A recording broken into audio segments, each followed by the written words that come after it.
We'll start with the invocation.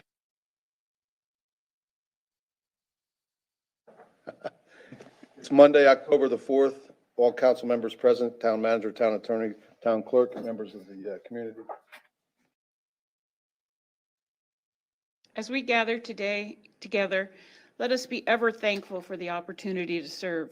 We ask that this meeting be guided with wisdom, productivity, and respect for one another as we work together to accomplish a common goal for the good of our community and its citizens. Let our hearts and heads be filled with hope for a brighter future. We pray this in your name. Amen. Amen. Pledge allegiance to the flag of the United States of America and to the republic for which it stands, one nation under God, indivisible, with liberty and justice for all.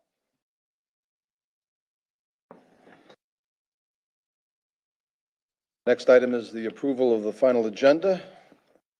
There are no changes or a motion to approve the final agenda. I move to approve the final agenda. Moved. Is there a second? A second. Moved and seconded. Any discussion? Mr. Mayor, if we Yes, sir. could, I'd like to pull C, consent agenda C for a little more discussion. I'll amend my motion to pull C. Okay. I'll amend my second. Thank you, amenders. Any further discussion? Any objection? The motion carries.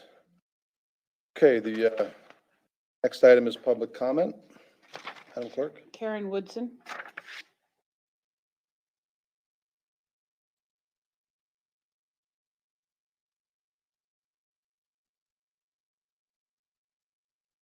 Morning. I Morning. think all of you know me by now.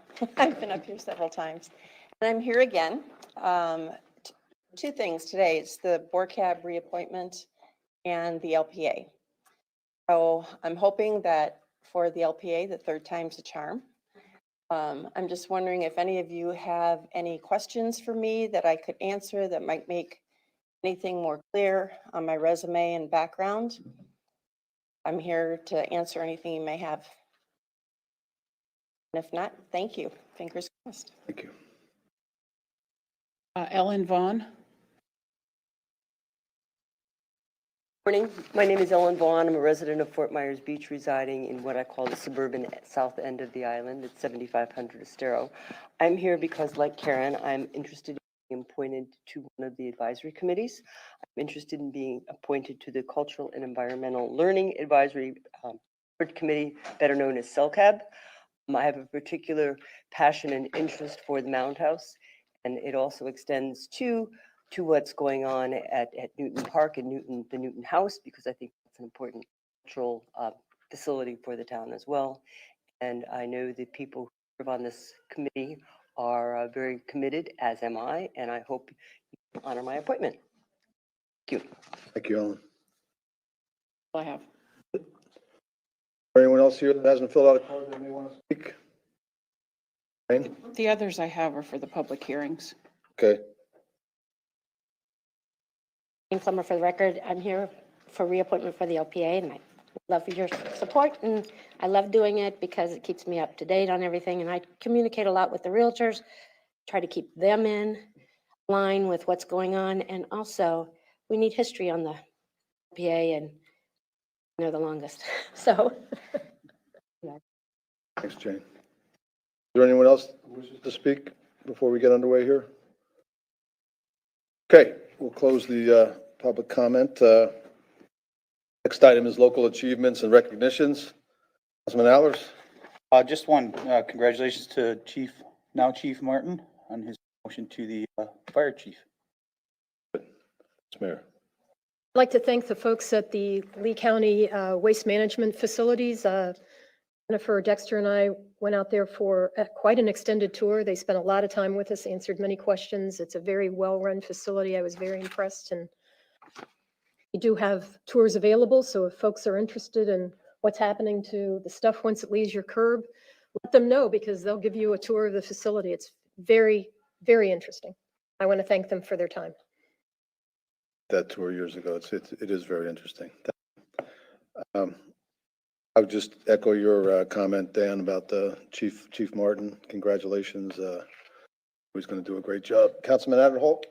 Just a couple quick things. I had a chance with my wife a couple weeks ago to participate in the Keep Lee County Beautiful campaign. I think they partnered with the Ocean Conservancy.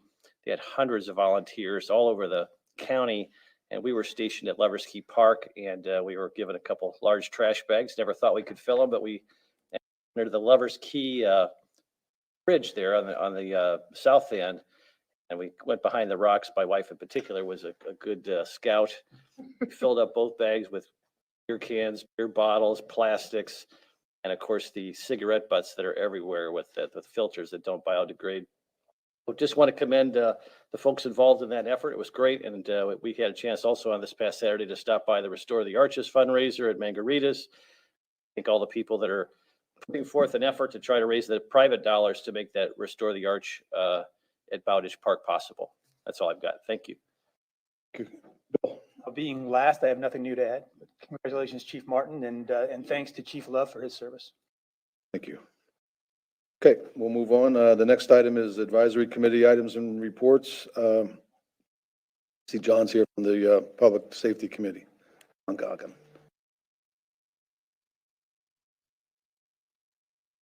John Goggin, here as chairman of the Public Safety Committee, doing our report as requested. Before I start on the status of our current workload, I want to formally recognize Tom Gressman, who has served on the Public Safety Committee since its reorganization over 3 years ago. He served as vice chair, been a staunch champion of bicycle safety, spending many hours visiting other communities to research best practices and markings and signage for cyclists. Represented Fort Myers Beach on the county MPO, has been a constant voice for the community interest. Served admirably now for the past 3+ years and is stepping down as his term ends this month. So please take a moment, reach out to him and thank him for his service. He's done a great job. Thank you, Tom. Now, if you watched the Public Safety Committee meeting in September, you heard frustration and disappointment expressed by every member of that committee. Although the comments were triggered by the council's recent budget actions regarding community policing, these sentiments have been expressed on other occasions by our committee as well. Disappointment vocalized was a feeling of loss for the community, a sense that a valuable service that would have been benefited the community will not happen. All our research, conversations with affected parties, lengthy debates led to a unanimous decision to recommend the council fund the program. So that when the funding was allocated, naturally there was disappointment, and that was expressed at the meeting. I want to be clear, the committee members understand our role is as an advisory group. Our role is limited to making recommendations, and that you, the council, has a responsibility to objectively weigh those recommendations alongside other policies, investments, and programs competing for funding. The disappointment expressed wasn't based on our overreach of our role or our challenge to your responsibilities. It was just an expression of a lost opportunity. Disappointed expressed, it was just, excuse me. It wasn't based on overreach or role. It was just an expression of our lost opportunity, disappointment expressed by a group that invested hours of personal effort into making an informed recommendation. The other sentiment that was surfaced at the meeting was frustration, being exacerbated by poor two-way communication between the advisory committee and the council. Provide regular reports to the council on our activities, our research from which we make informed recommendations for your consideration. Yet we seldom have any feedback from the council members. There are sudden follow-up questions, no confirmation of understanding, either agreement or disagreement, no opportunity to clarify understanding. Frustration is compounded when the council adopts a recommendation. There is no closure. Items stay open, waiting for necessary action by the council or the town staff. Not seeking to revisit history or debate past actions.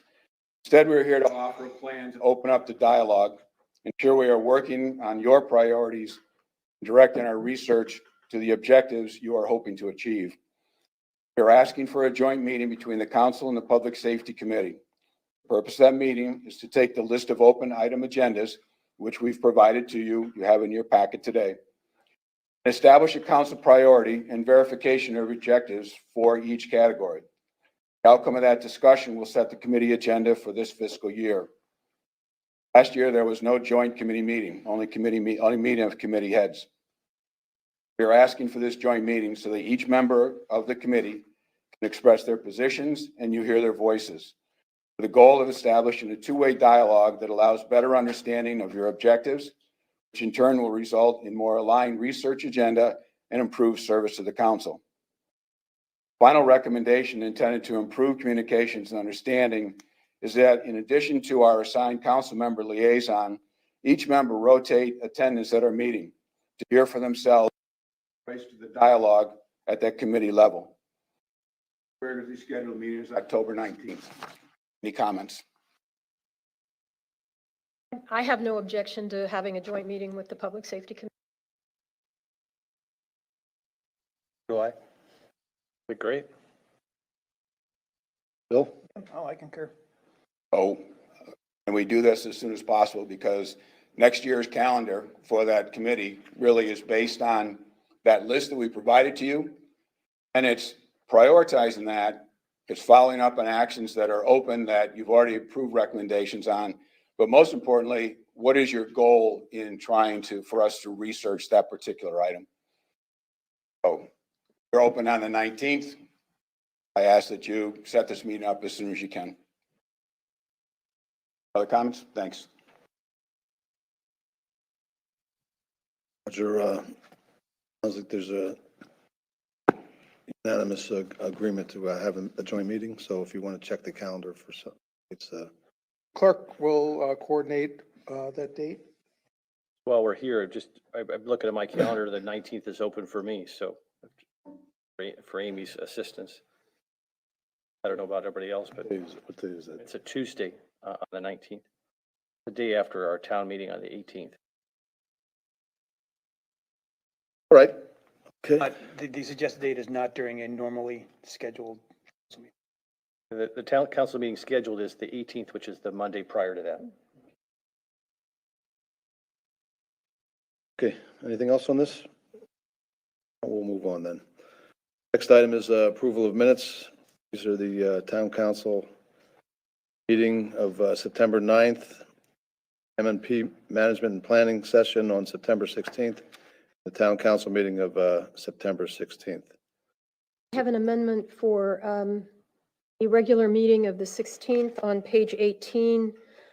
Administrative agenda, it lists the legal services contract renewal, but does not reflect what the vote was. So we just need to add the vote to it. Okay. Other changes, corrections? I'll move to adopt all three sets of minutes with the stated amendment. Second. Moved and seconded. Any further discussion? The objection? Motion carries unanimously. Okay, the next item is the consent agenda. Item C has been pulled for discussion. Is there a motion to approve the balance of that agenda, which is the Stray Animal Control Services 5-year interlocal agreement, and also ratify the direct purchase of site furnishings? I'll move to approve the consent agenda. Moved I'll second. and moved and seconded. As amended. As amended, Bill? As amended. As amended. Seconded. Sure. Any discussion? Action? Motion carries unanimously. Okay, Councilman Allers, you pulled item C. Floor is yours. Yes, sir. I just had a couple of questions. It seems like this hasn't been visited in quite a long time. It's something that we would want to look at, looking every year going forward as elections happen and people come and go. There's a lot of names that I had noticed on here that have been gone for quite a while. I'm just concerned that if we don't visit it, that something could get missed.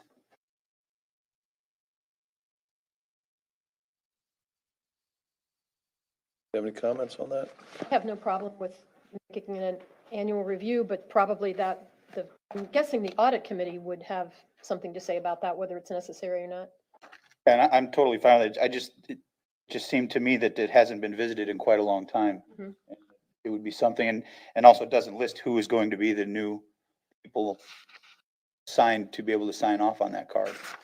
I was assuming that it kind of came up because SunTrust was bought out, and so there was a deeper review of paperwork than normally Well, happens. as someone that personally banks there, I can tell you I'm dealing with the same frustration. Yes, So yes, me too. I'm fully aware of it.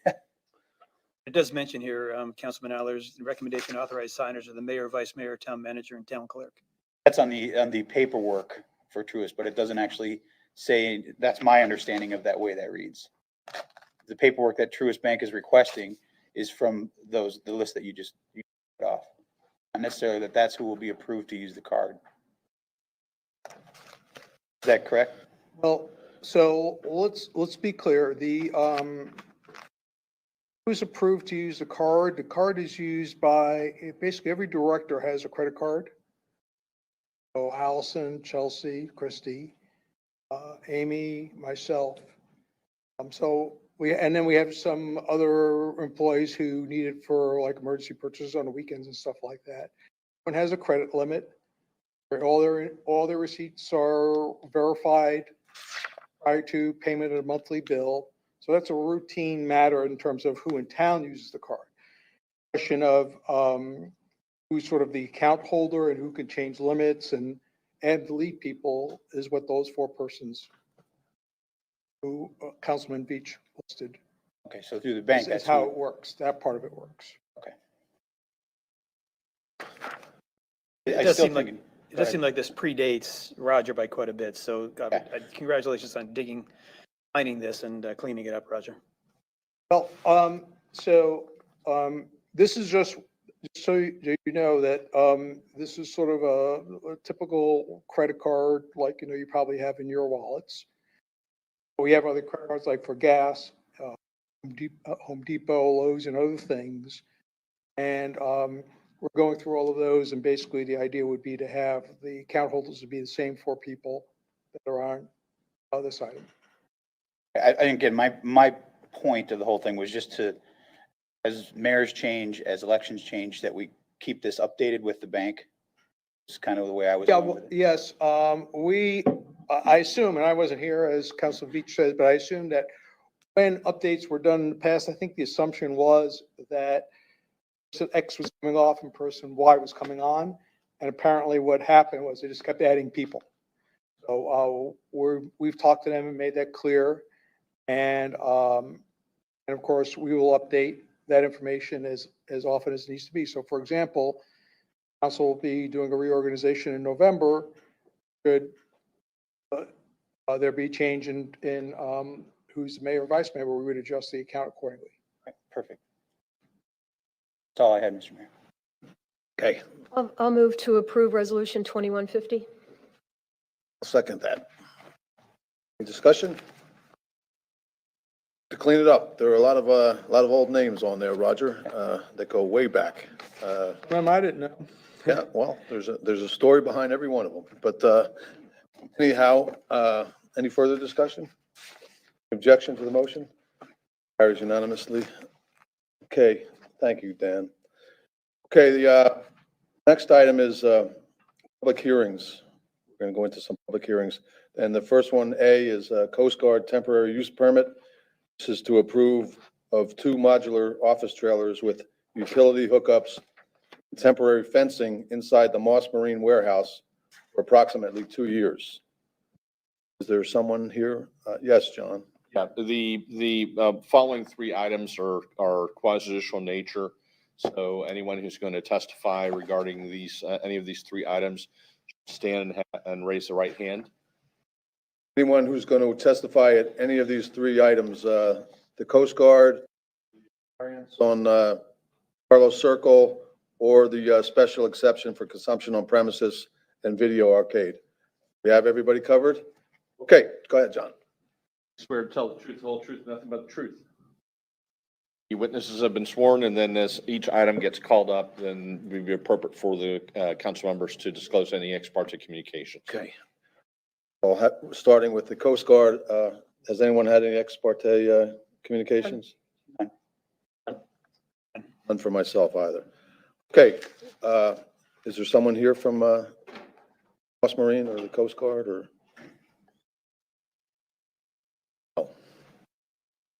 Okay. On how we're going to have a hearing here with this, on this item. You can rely upon the staff report or ask for a staff report. And if there's no one else who wishes to speak to the item, you can Let's move on. move on, or alternatively, you can continue it with directing staff to inform the applicant that they should have a representative here at the next meeting.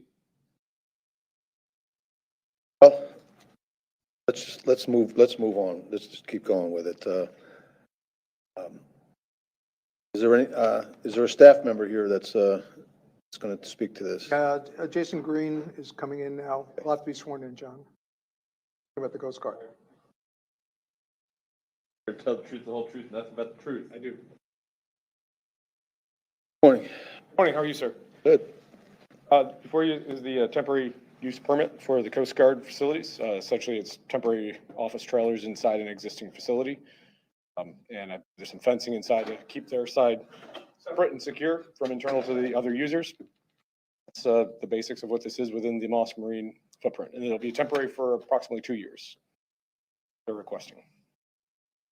The underlying, Mr. Mayor, I think the item speaks, the underlying issue is their headquarters across the river is going to be renovated, and that's why they need temporary space. Yes. So typically we don't like trailers because of, the building code and concerns about hurricanes and things like that, but this is going to be inside another building. So we felt that the space that Moss Marina can use for their commercial purposes is limited, and the extent that this use is using up some of that available capacity really present an issue and helps the U.S. Coast Guard, which of course we're, to the extent that we can help them, we would like to help. Thank you for that explanation. Any questions for Mr. Green? Thank you, Jason. Yes. I move we adopt. I think we got to have a little, open it up for public comment. Public hearing. Yeah, public hearing. So is there anyone from the public that wishes to speak to this item? Hearing none, we'll close that. Yes, sir, go right ahead. Move we adopt the motion to approve installation of 2 modular office trailers with utility hookups and temporary fencing inside the Moss Marine warehouse for approximately 2 years. Second. Move and second. Our chance to discuss. Is there any discussion here on the council? Hearing none, is there any objection to? Yes, sir. I don't know if the council would like to, rather than say approximately 2 years, set a date so that if they're not done by that date, they come back before you or you're comfortable with approximately 2 years or not. What do you recommend, Roger? Do you think we should hammer it down? Well, if you make it November 2023, then we'll have it tickled on our calendars and they'll either be done or we'll ask them to come back and we can explain how much more time they'll need to us. So we'll have the benefit of that information. If you're comfortable that give or take a couple of months may not matter, then you can go with the way it is. You feel about that? I'm comfortable with the way the motion is currently drafted, and I think, again, because it's all within Moss Marina, there'd be minimal impact to minimal adverse impact to the public, so I'm comfortable with the way it's written. I hate to have them have to come in here if they're just a month or two over just that, so I'm comfortable with the way it is. I've seen them for once anyhow. Always happy to see them, but I concur. I think that probably after 2 years inside a trailer, inside a building, they'll be more than encouraged to get this remodeling done as expediently as possible. Okay. Any further discussion on the motion? Motion carries unanimously as okay. The next item is the variance 2021-0058, which is for 506 and 508 Carlos Circle. And it's a variance for a pool location and street setback. This is to approve or deny with conditions. 506, 508 Carlos Circle variance for pool location and street setback. Mr. Green. Morning, Jason Green, Community Development. As you said, the variance for a pool setback, accessory structure essentially in the front yard. There, as you'll see in the pictures in a minute, they're kind of on a corner, so to speak. The property, 506, 508, there's a history of the property, including the applicant buying it in 2020, Residential Conservation Zoning District. The request is for section 341174B, which is allow the pool forward to the primary structure, and table 34-3, which is a reduction of 15 feet in the setback. As I mentioned, sort of corner, it's a rounded frontage, so pretty much everything along that frontage, along the street is the front yard and setback. So therefore, there's really no applicable or place appropriate for the pool. It is technically to the side of the house, so it's not really forward, except by definition of our code. It does need the variance for that. There was a lot of discussion at the LPA about the actual setback itself. I'll get it. Is in that let me go back to that. So staff had recommended some conditions related to basically buffering along that front. So 10 feet being approximately a 10-foot type B buffer. That would start from the adjacent property owner to the east property line to the front corner of the house, screening the pool. And is 10 feet there on the that recommendation. There was some wording that was done at the LPA as far as their recommendation to allow some encroachment because that was measuring to the corner of the pool. And so what they allowed for is up to 3 feet of around the corner of that pool to be for walkway to encroach into that 10-foot setback. And I know the applicant's got a drawing, a design that they've done since then for that. Was the only time that encroachment will be allowed is if they have a maximum of 10-foot separation from the house to the pool. That was part of the issue. They wanted to make sure the house wasn't, or the pool wasn't right up on top of the house. But if they go further than that, that's their choice, and they should have the right to encroach because they their way. So that was the wording that the LPA recommended on that condition. Your findings can be found on page 63 in your packet, the recommendation on 64, and it was recommendation approval with conditions. And as I mentioned, the LPA didn't tweak that other or in the encroachment of that walkway around the pool. Questions? I'd be happy to answer. Mayor, if I could. Right ahead, sir. Jason, as you remember from the last meeting, and I don't know when, John, we need to do our disclosures, but we have had some, at least I have, I think my colleagues have had some emails and contact at the last meeting because of some notification error. Demonstrators, I don't think were notified that the had been extended to this meeting. So there was a gentleman who flew to the meeting, flew to Fort Myers Beach for the last meeting, 1,500 miles to remonstrate. Of course, it was delayed until today.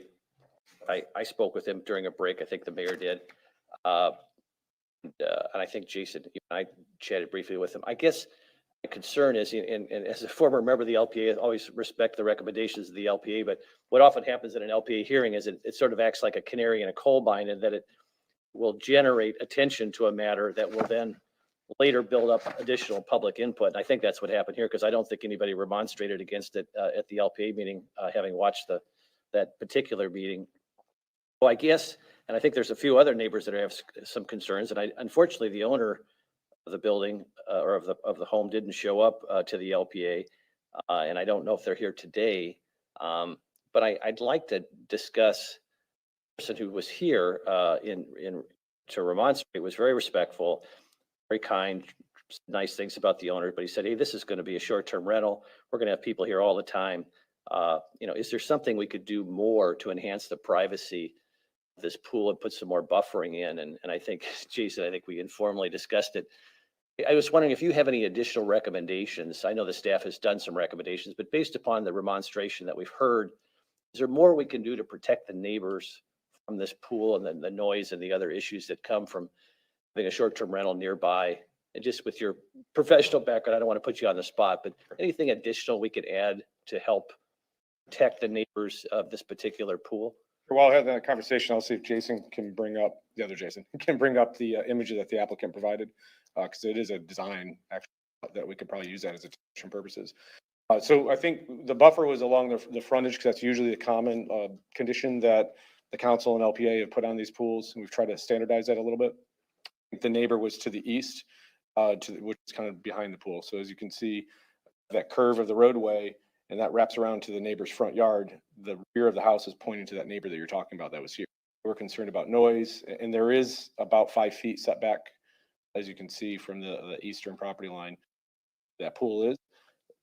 There's not really a restriction on, or I'm sorry, additional landscape buffer, and there's not a restriction on other things going in that 5 feet. That might be is protecting that 5 feet. Whether they put a pool cover in or other things that could go along with the pool that take footers and then end up really getting closer and closer to that property line. That's what you're referring to. You know, fences and landscaping are always things that people to mitigate. I don't know that they always work, but visual barrier at least. Here, everything my neighbor does in their pools, and I've got an 8-foot hedge, so I don't know how much it works, but at least So again, not wanting to put you on the spot, could you add a couple recommendations this morning that could help enhance not just the noise, but also the privacy dynamics for the surrounding neighbors? I think the first thing is to maybe ensure that there's no additional encroachment towards that 5 feet as shown by other things that may not be covered by building code or the pool code. So, I mean, I would specifically nothing allowed within that 5 feet. If that's what you're looking for. And then perhaps mimic the type B buffer that's along there, but in a 5-foot type B buffer. And even perhaps fence if that's along that eastern, at least from the right of way to the house. Not further. Thank you.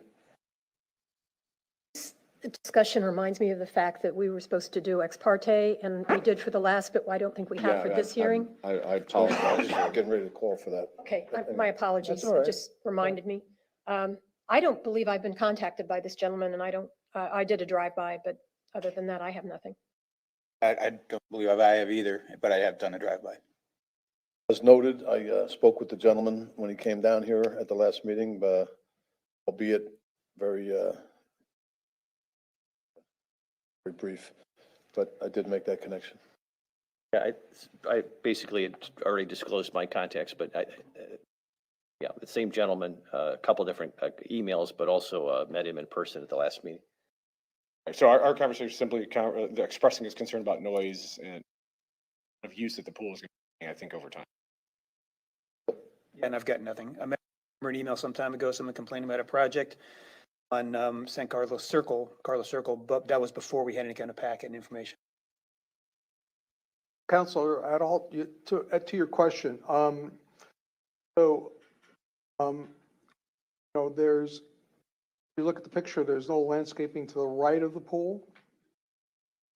No pavers there, so, whether or not you want to request additional landscaping down there, perhaps to try to further buffer sound barrier, as Jason mentioned in his testimony, landscaping only will help so much, but, they help a little bit. I appreciate that, Mr. Town Manager. I welcome any recommendations from the town or staff on this matter. Of offense, I'm as long as the property line, I think there's only so many ways that the use can be buffered. But certainly is within your discretion to either provide for enhanced buffering, landscaping, additional landscaping, or potentially fencing as well. I think I remember this is a duplex, correct? So there's really 2 short-term rentals. Is that correct, Jason? Or did I misremember that? I believe that was the statement. I see Jane in the audience. I don't want to put her on the spot, but she heard this and she's pretty smart on these matters. I'm open for suggestions. I think that I'm comfortable with the fence or additional landscaping.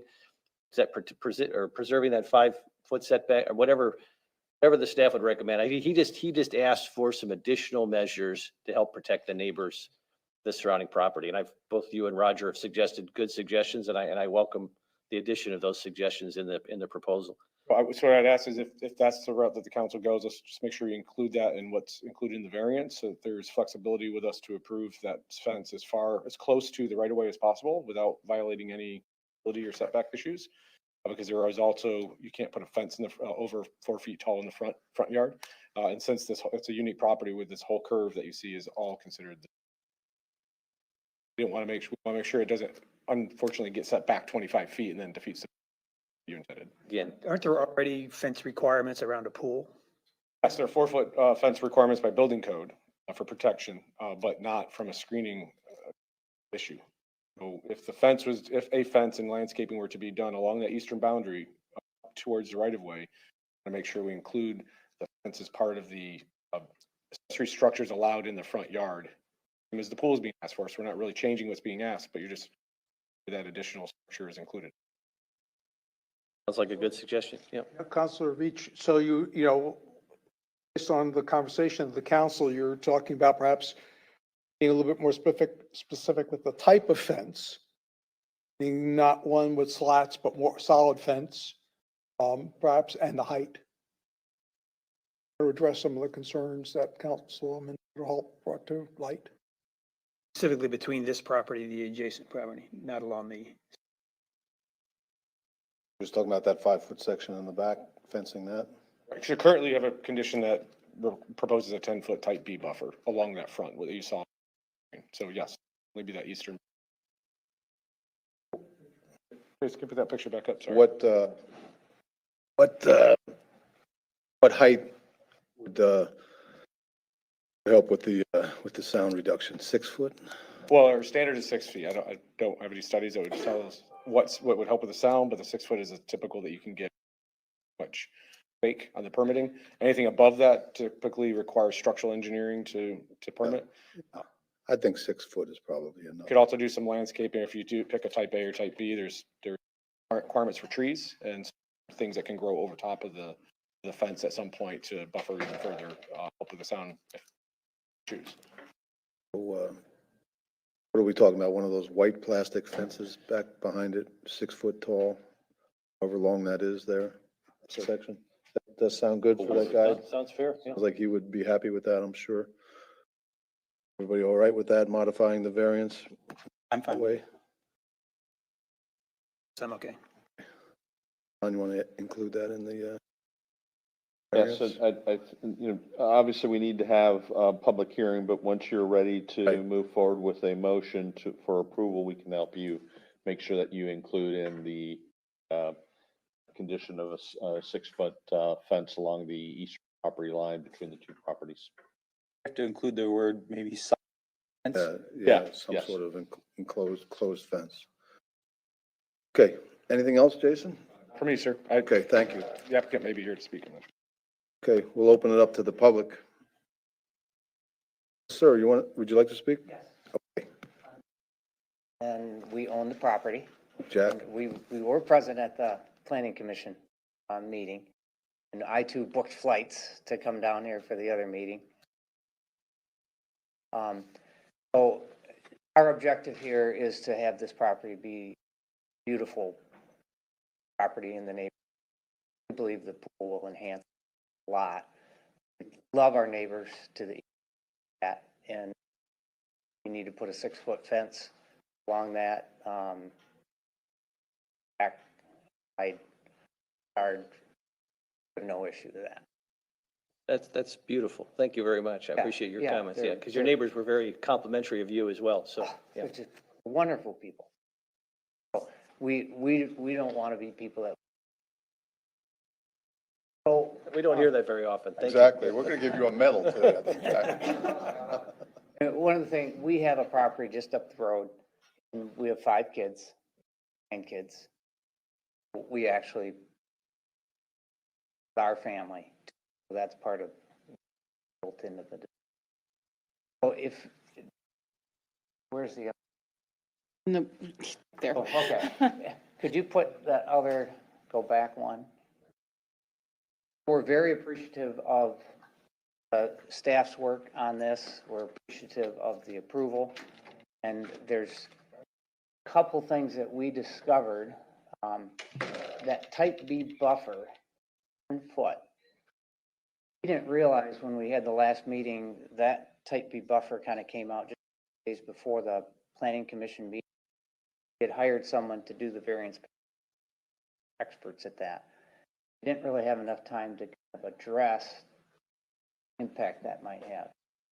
So if you look at that orange strip or yellow strip, that's 5 feet of that 10 foot buffer, and then 5 foot with the bushes.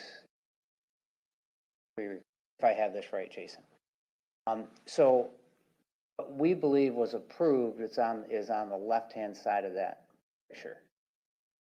Allow a little bit of pool decking around that one corner.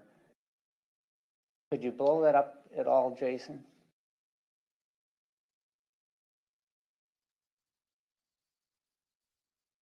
He might be You able can't. to. I don't think he can if it's a PDF. Find me.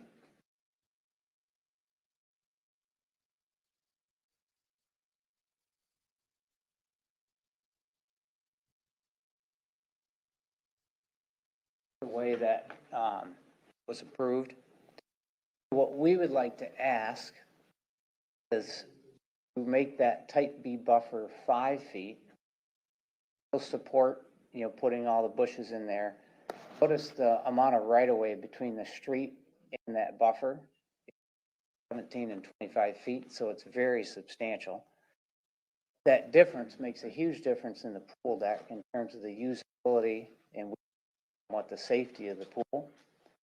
So we're asking the town council to approve it, but reduce that buffer to 5 feet. And neighbors across the street are all on the bay water. So we're really not, by having a little more pool deck. And Jason, can you go to that last diagram?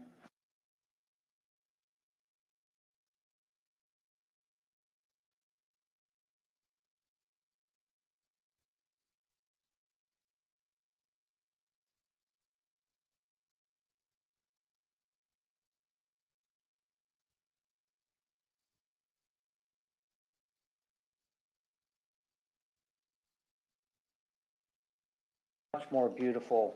It's beautiful in the neighborhood, more usable.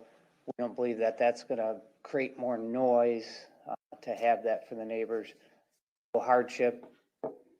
Because of the unique nature of the lot, it's not really setting any precedents other properties that would make that pool deck area. And the final thing would be that little triangle. Maybe go back, Jason, to the other one. And the staff was working with a lady that we hired. Initially had the pool 2.5 feet towards the neighbor. He said they'd like to keep it at the 5-foot setback. What it did is move the whole pool towards the street.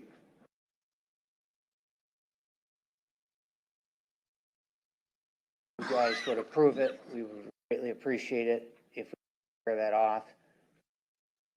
Instead of a 15-foot back requirement there, that 2.5-foot triangle that go down to 17.5 feet just for that small little area.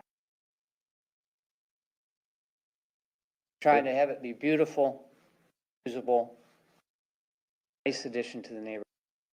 And totally understand you don't want extra noise all the time. You live in a neighborhood that has pools, and as a general rule, people aren't in them all the time.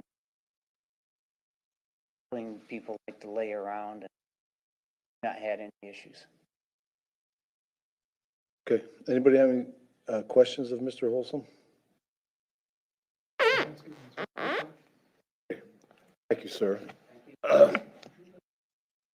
Just, if I may, Jason Green, Community Development, that picture again, they're showing a 5-foot landscape buffer where the condition was 10 foot.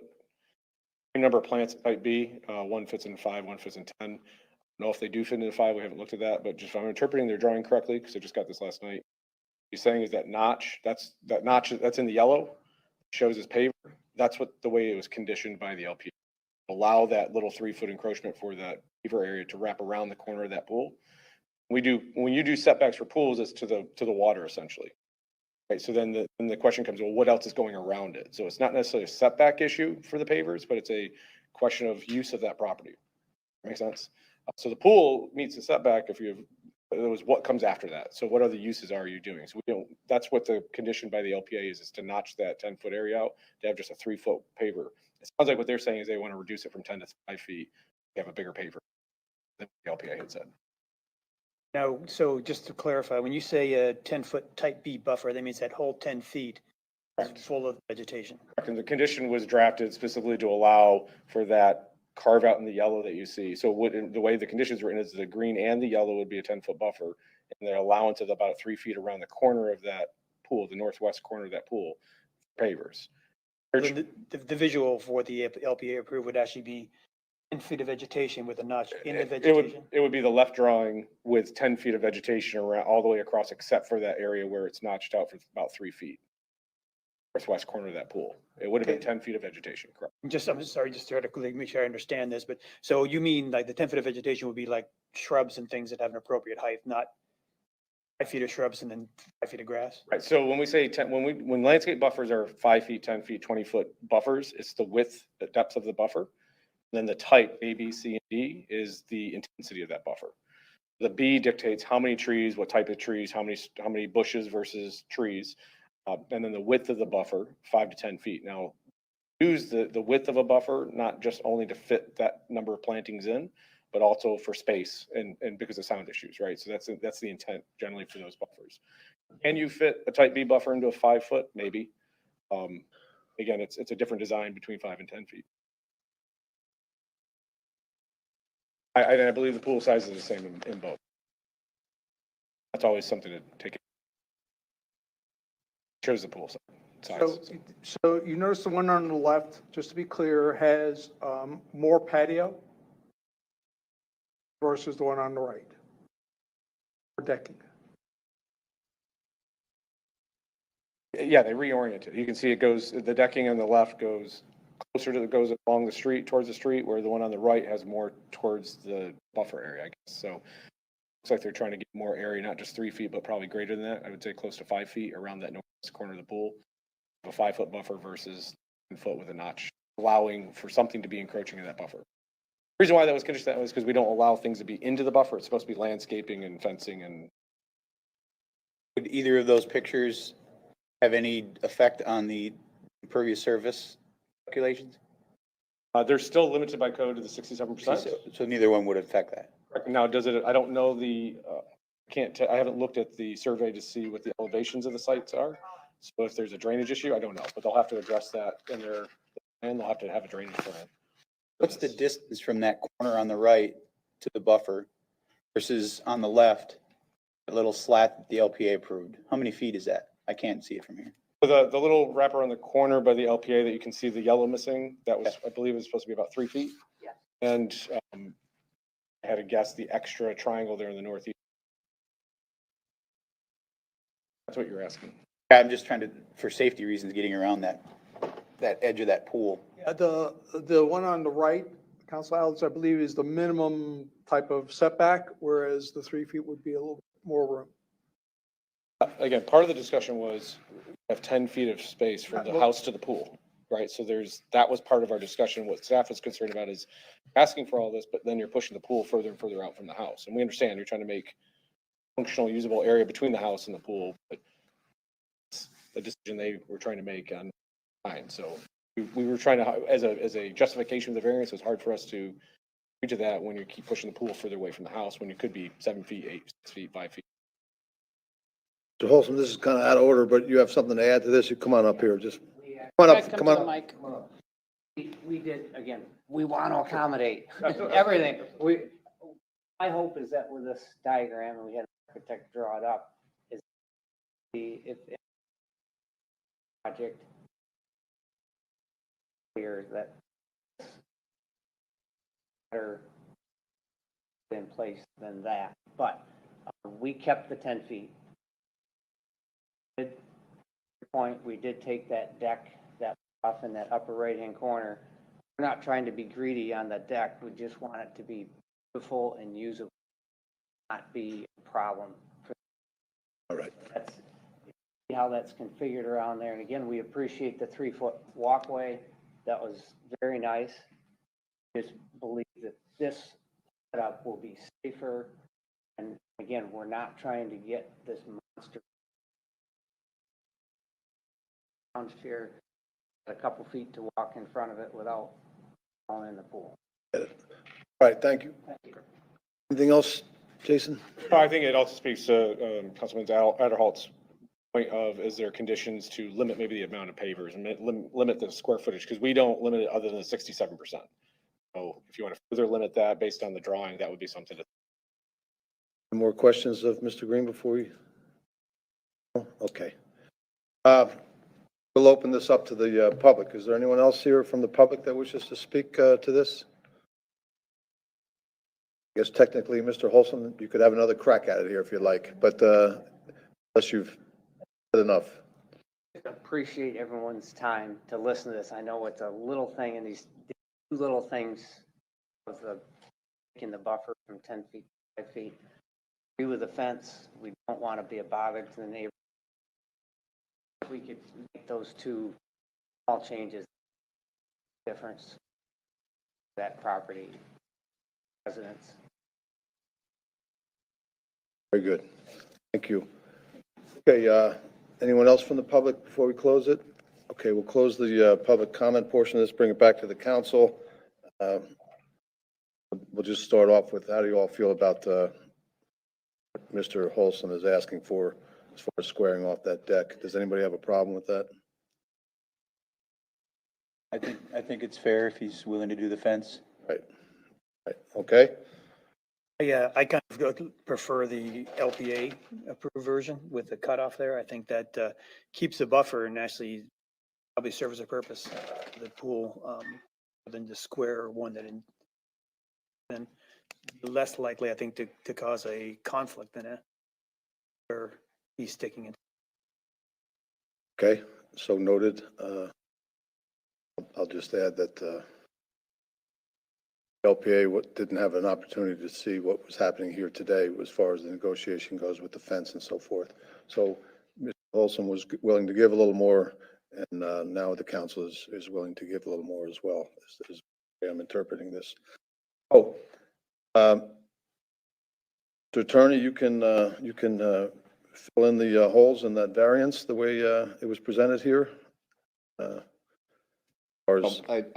I do think that, let me take a look real quick at the, give me a moment.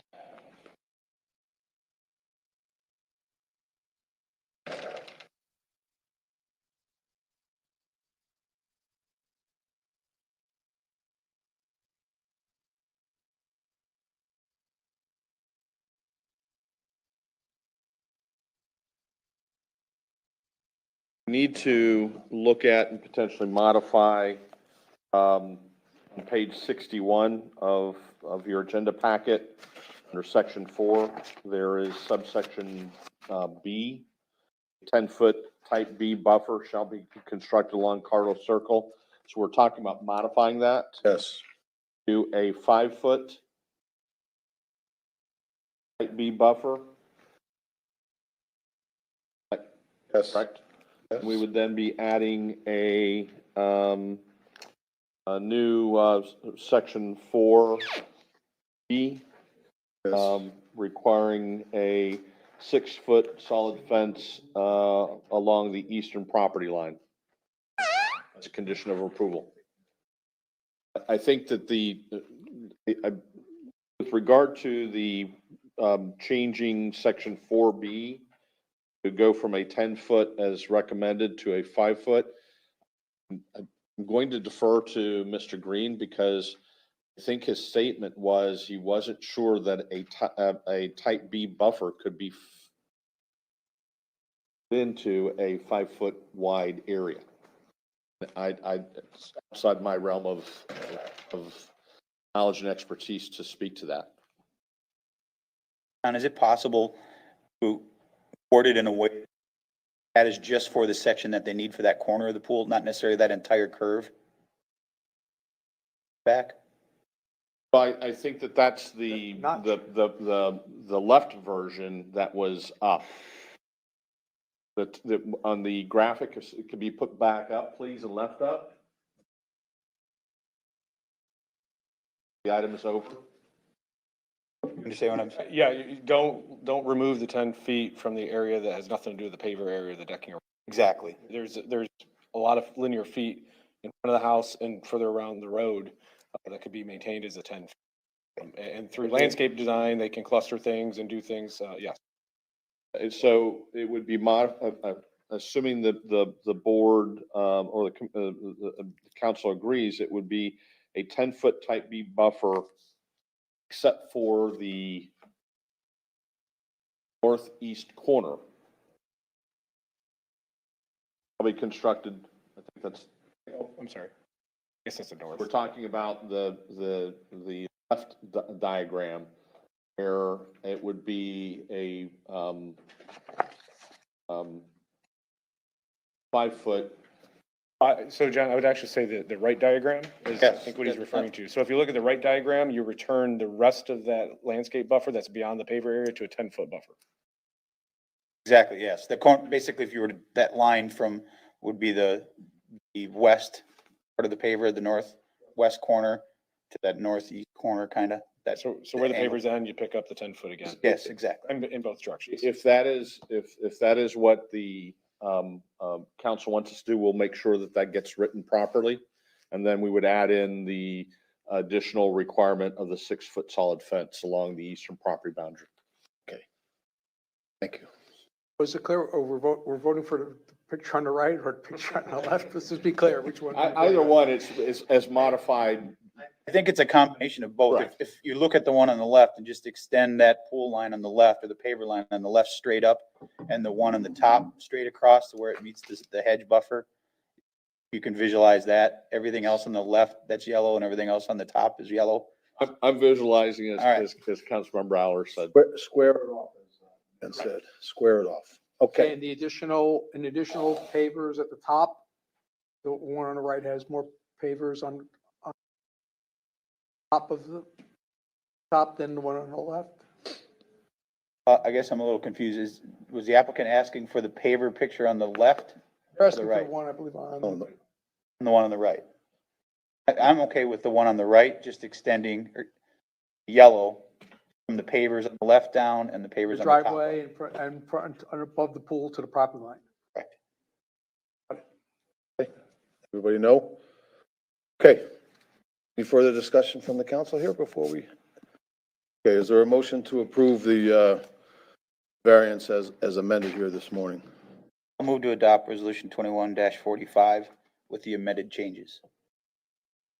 Good. And moved and seconded. Discussion? Objection? Motion carries unanimously. Thank you. Good luck with your project. Next item is the special exception for consumption on premises and video arcade for adults, SCZ 2021-0050. This is to approve or conditions or deny CZ 2021-0005, a special exception for consumption of premises, that's a 2 COP, and video arcade for adults. Jason. Morning, Jason Green, Community Development. I'll try to walk through this. There's two issues on this. There's the consumption on premise. There's also the request for the arcade. They're both, our direction to the applicant required a special exception. That's why they're both before you today. We have really kind of tried to give you some background on both, but really made a recommendation based on the consumption on premise only, without getting the benefit of your input before this, obviously, because we need you to make a determination if they're even allowed to do that use. That's the second part to it. So yes, basically the applicant is requesting an arcade, but also a consumption of premise, a COP per our code, a sale of beer and wine, and it would be a deviation from 34-1264, which has to do with separation between parks and schools and that sort of thing, the consumption on premise. We're also planning on doing retail, but that is a permitted use in that downtown zoning district. Some background on the property. On the property rolls around 1955. Several permits over the years, over the decades. The current applicant has brought the property in 2020. They've asked for that special exception for the consumption on premise. Again, it's going to be retail, serving of beer and wine only is what's being proposed. And the COP is required by our code for anything that's other than a restaurant.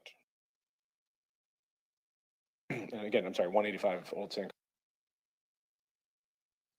So the applicant, the video arcade part is essentially adult arcade because there's consumption of alcohol in there. And it would, what kind of operating machines they are, but they would be adult, video type machines. Town LDC is silent on that specific use. What we did do is looked at the Lee County's codes because they're very similar in some of these terms. Their term, they have a term for commercial recreation uses. They have arcades listed in there where ours don't. Basically verbatim, our code's the same as theirs verbatim, except for that last edition of the arcades. That's why we just try to bring that up in the staff report to point out the fact that this is potential use that the county allows, but we don't specifically. Just on that point, does Lee County's code say adult video arcades or just say the word arcades? There's the word arcades, and I could not find a definition for that. If there's a concern about the other type of adult arcades that I think has been the question, those are specifically listed in both codes as sexually oriented arcades, which is not what this is. Those are a whole nother code section, a whole nother regulations dealing with those, and business licenses and all that. So that is not what this is, and they could not do that. Violation of many different codes for that.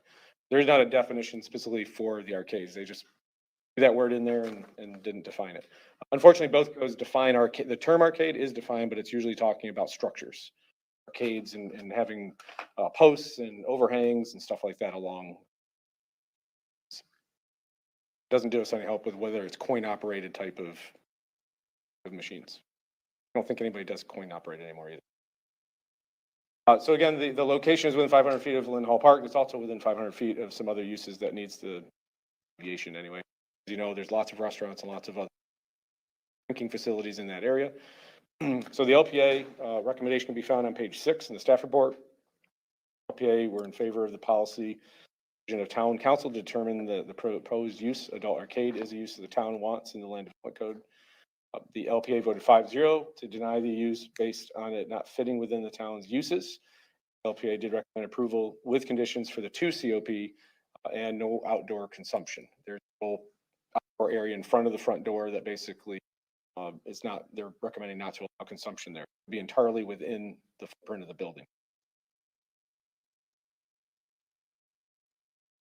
Say that again. Yeah, go back a second. Footprint of their property, there's a little area out Say what front. the LPA did again. They are in favor of the town determining whether this use is allowed. Recommend denial. Approval of the consumption on premise. Well, that's split approval. So they were not in favor of the use, but they're in favor of the COP? They're in favor of the COP, correct. So they could do retail and they would serve beer and wine with that retail. Without the arcade? Without the arcade, correct. They're also recommending that we look into whether to change the code, but not making a recommendation of how to change the I code. believe the conversation was, now is not the time to determine that policy. That we question about that and what does that look like? In a nutshell, I may have oversimplified that, but that's essentially what the. Well, the applicant's here too. Yes, the applicant's here. We're gonna hear. Jane's here too, so she wanted to chime in on that, but I think. So yeah, so a recommendation of yes. So then the conditions being, I'm sorry, findings on page 5 of the staff report, recommendation on page 6, which includes a condition of limiting the outdoor part of the alcohol consumption to maintain it with the structure itself. In the staff also recommend approval of the on premise. Mayor, I mean, Mr. Green started quicker than I could. I'm sorry. jump in.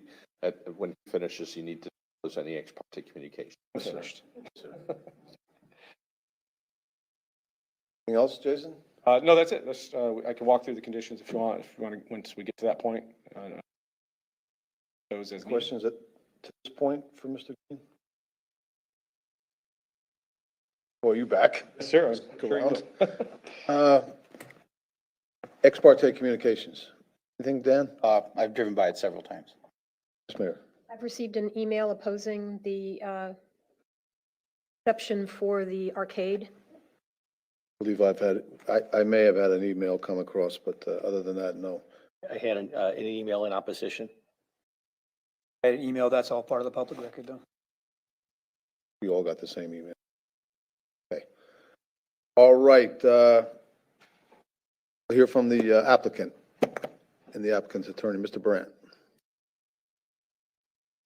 Good morning, Robert Durant, on behalf of the applicant, who's also here. Yes. Understanding this was approved by staff with a couple conditions which we didn't have a problem with. With regard to the LPA, they didn't want to set policy. They were referring to you folks to decide whether or not this was going to be an accepted use.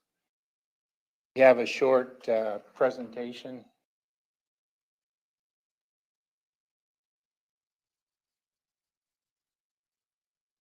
May family has owned the building next door since the 70s, I believe, and history of that. And she was brought up, and this is Susan, she was brought up on the beach, serves on the advisory committee for traffic, Public safety.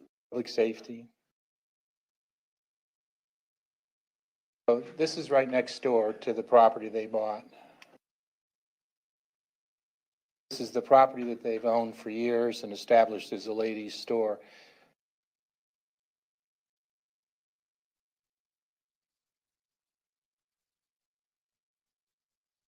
Family, they bought it in 1975. They grew up there, right? Mhm. Up there. Which one of you is that?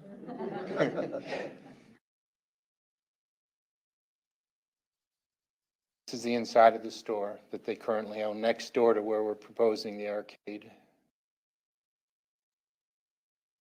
More pictures of the store inside, so you can see their top-level retail. That's the intention of the building next door.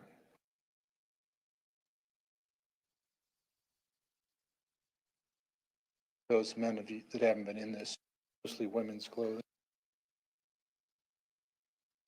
Susie and her mother, Evelyn May. I don't know the dog's name, but Zoe. Zoe.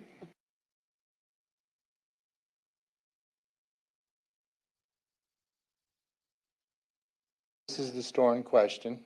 Bought it at 185 San Carlos Boulevard. You can see it's kind of wedged in.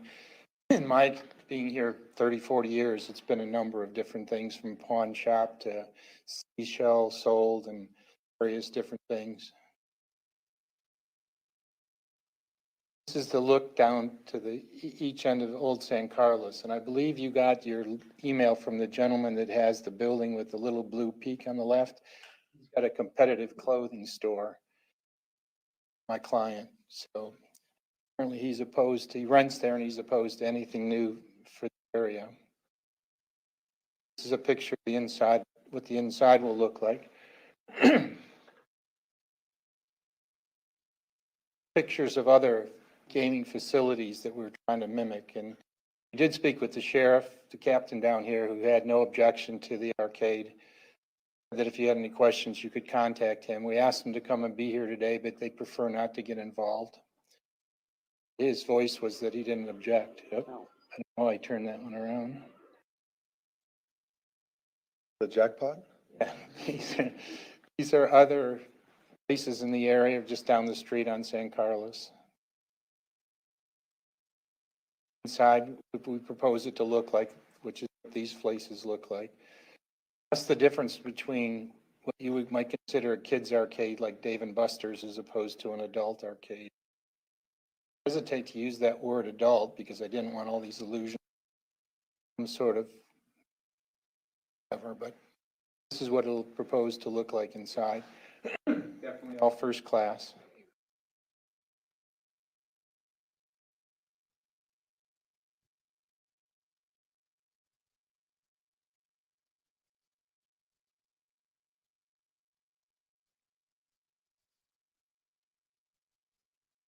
Paradise 777 arcade. Pictures of arcades look like inside.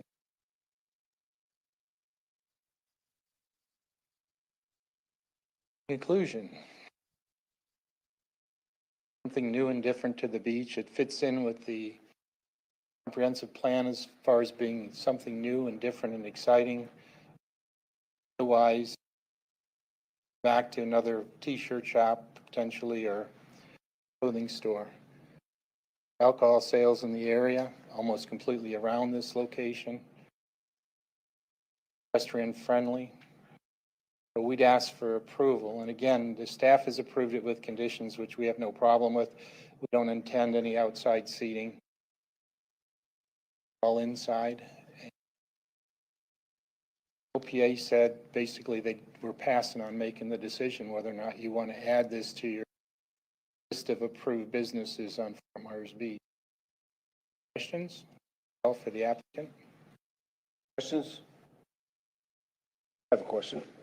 That type of gaming, gambling, whatever you want to call it, what are the payoffs? I mean, are there prizes? Is that the way it works? I mean, you You get get gift certificates or through the, animal, through stuffed your, animals, whatever the law the other allows. stores? Does And this somebody- is all regulated by the state of Florida, or whatever. I'm the just law- curious.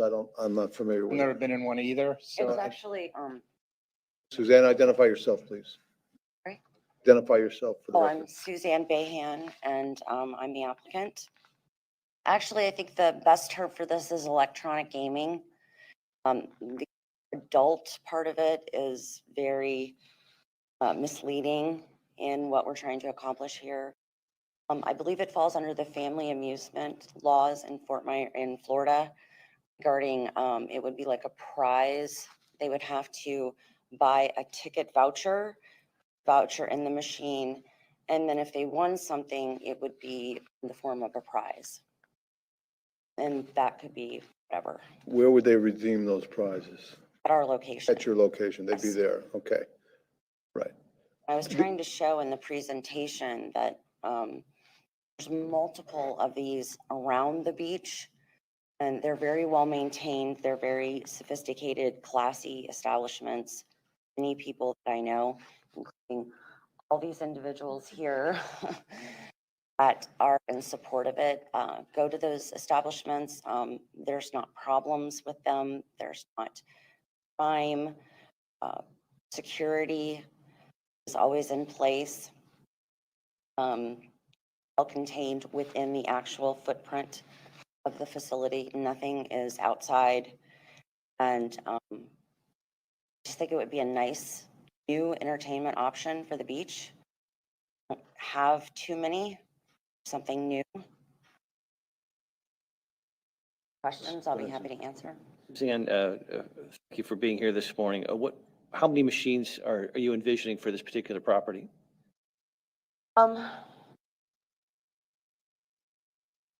5, maybe. 5 or 10, that's all? Well, it's gonna also be a beer and wine bar, and there's gonna be a retail portion. Do you object to putting that as a condition of approval as to how many machines you'd have? But you don't envision, you don't have a business model that tells you how many machines you need to make this work financially?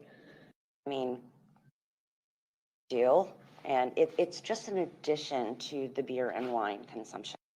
It's a pretty big issue. I mean, so you do have a plan, I mean, is it proprietary? You don't want to disclose it, or how many Yes. machines, you don't want to disclose it? It could be more than 10. No, I don't have a problem with limiting it 5 to 10. What I'm saying is proprietary is my business plan. So the discussion of jackpots and prizes, you can't discuss that at this I point? can give you a basic idea. I mean, yes, I'd be happy to discuss that. I mean, whatever the limitations that the council would like to put on this, I'm fine with. I'm going to defer to our town attorney here in a second, but as I I mean, research in this, other facilities, not to interrupt you, but in other facilities, just they do have jackpot limitations. It's usually $5,000 to $10,000 in the form of a gift card, like a Visa gift card. and Florida law also discusses that these have to be games of skill as opposed to games of chance. Are you familiar with that? Yes. Describe how they're games of skill.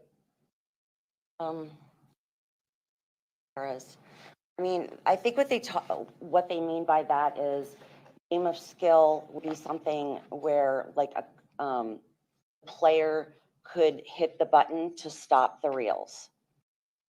Whereas if you just hit it and it stops on its own, and that it was my understanding.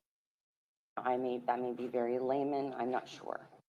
This isn't necessarily fair to you, but it is what we have to work with, and that's the public record. And as you do some research into these particular machines and these establishments, for example, the city of Jacksonville, they banned them. They determined they were a public nuisance, and they banned them for their city. I mean, did you look at some of the challenges that they faced, and how do you plan to mitigate those types of challenges? As far as what specifically are you concerned There was about? criminal activity, it was I vagrants. live on the back of that building. Okay. And I'm hiring security. And it's But- going to be contained within the building, not be under 21 years of age in there. Going to be, windows, the sliders in the front will be tinted so that families passing by and that sort of thing will not have a moral issue with it because they're not actively seeing, if they have whatever, which I am also concerned about. There will be surveillance cameras, there will be security, there will be all kinds of measures of mitigation for criminal activity. Yeah, I did, I mean, none of this was part of your presentation. That's why, yeah, I'm trying to flush some of this out. I have some additional questions. Can you talk about what the capital investment is you're going to put in this building? I guess you don't know how many machines yet, so you probably don't know. I mean, what's the investment you're going to make in renovating this building? Ballpark. If you can share that. We're trying to determine whether this is going to be, your store next to you looks like a beautiful store and looks, but I personally want to make sure that this would be a significant investment, so it would be a nice facility. It's a key part of our entertainment Well, each district. of the machines I would be purchasing on my own. I understand that. And they range between $5,000 and $10,000 a piece. And then the bar investment renovation of the building, I mean, we're looking at $75,000 to $100,000 easy. Helpful, thank you.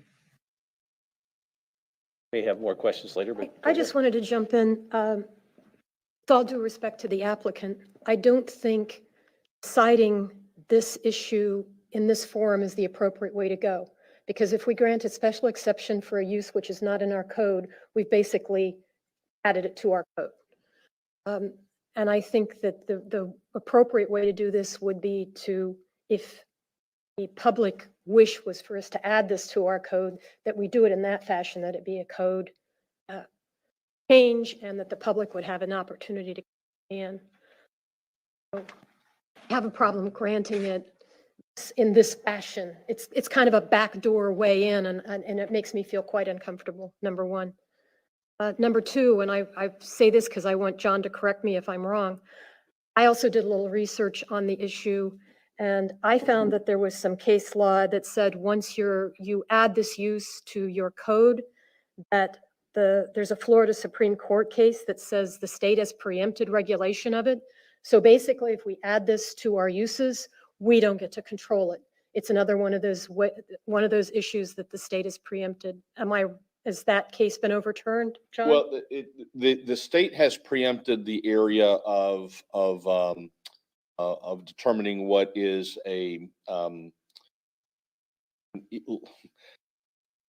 what constitutes gambling and where it can take place. Right. We wouldn't be So- able to. So if ultimately the state determines that this is some type of gambling device, then it certainly would be preempted to the state. I think the issue that we're all dancing around is, and to Councilmember Adderholt's prior comments is does this constitute gambling? Or are these, not games of chance versus games of skill? And, my understanding is that is a function of making that decision. It's a function of the sheriff's office and the state attorney's office. They're the ones who enforce that particular statutory provision because it is criminal in nature. And that the jurisdiction is vested with them. And they would have to make a determination, as I understand it, that it is or it isn't a game of chance versus a game of skill.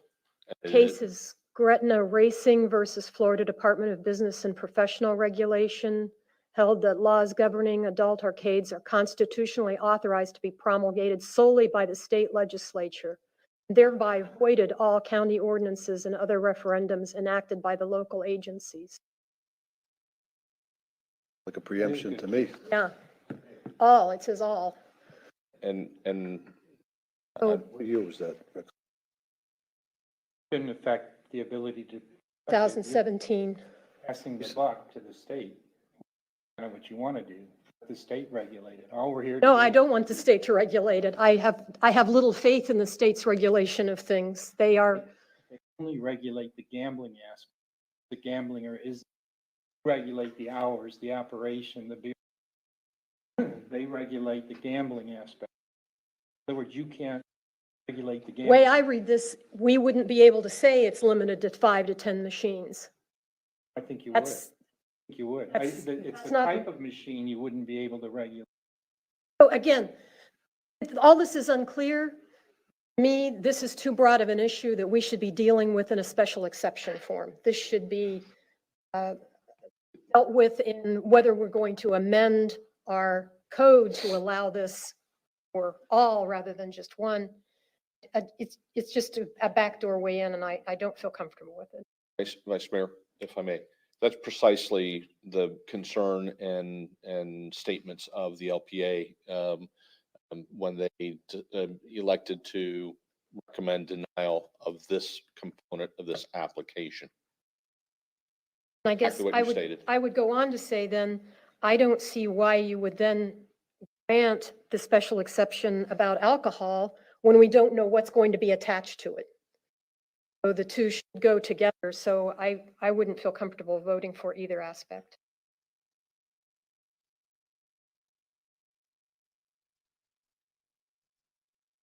So just so I'm understanding this, John, based on what Madam Vice Mayor just said, if it was approved the way it is in front of us now, and the state were to change their determination of what adult video arcade is versus gambling, we would have no say in that?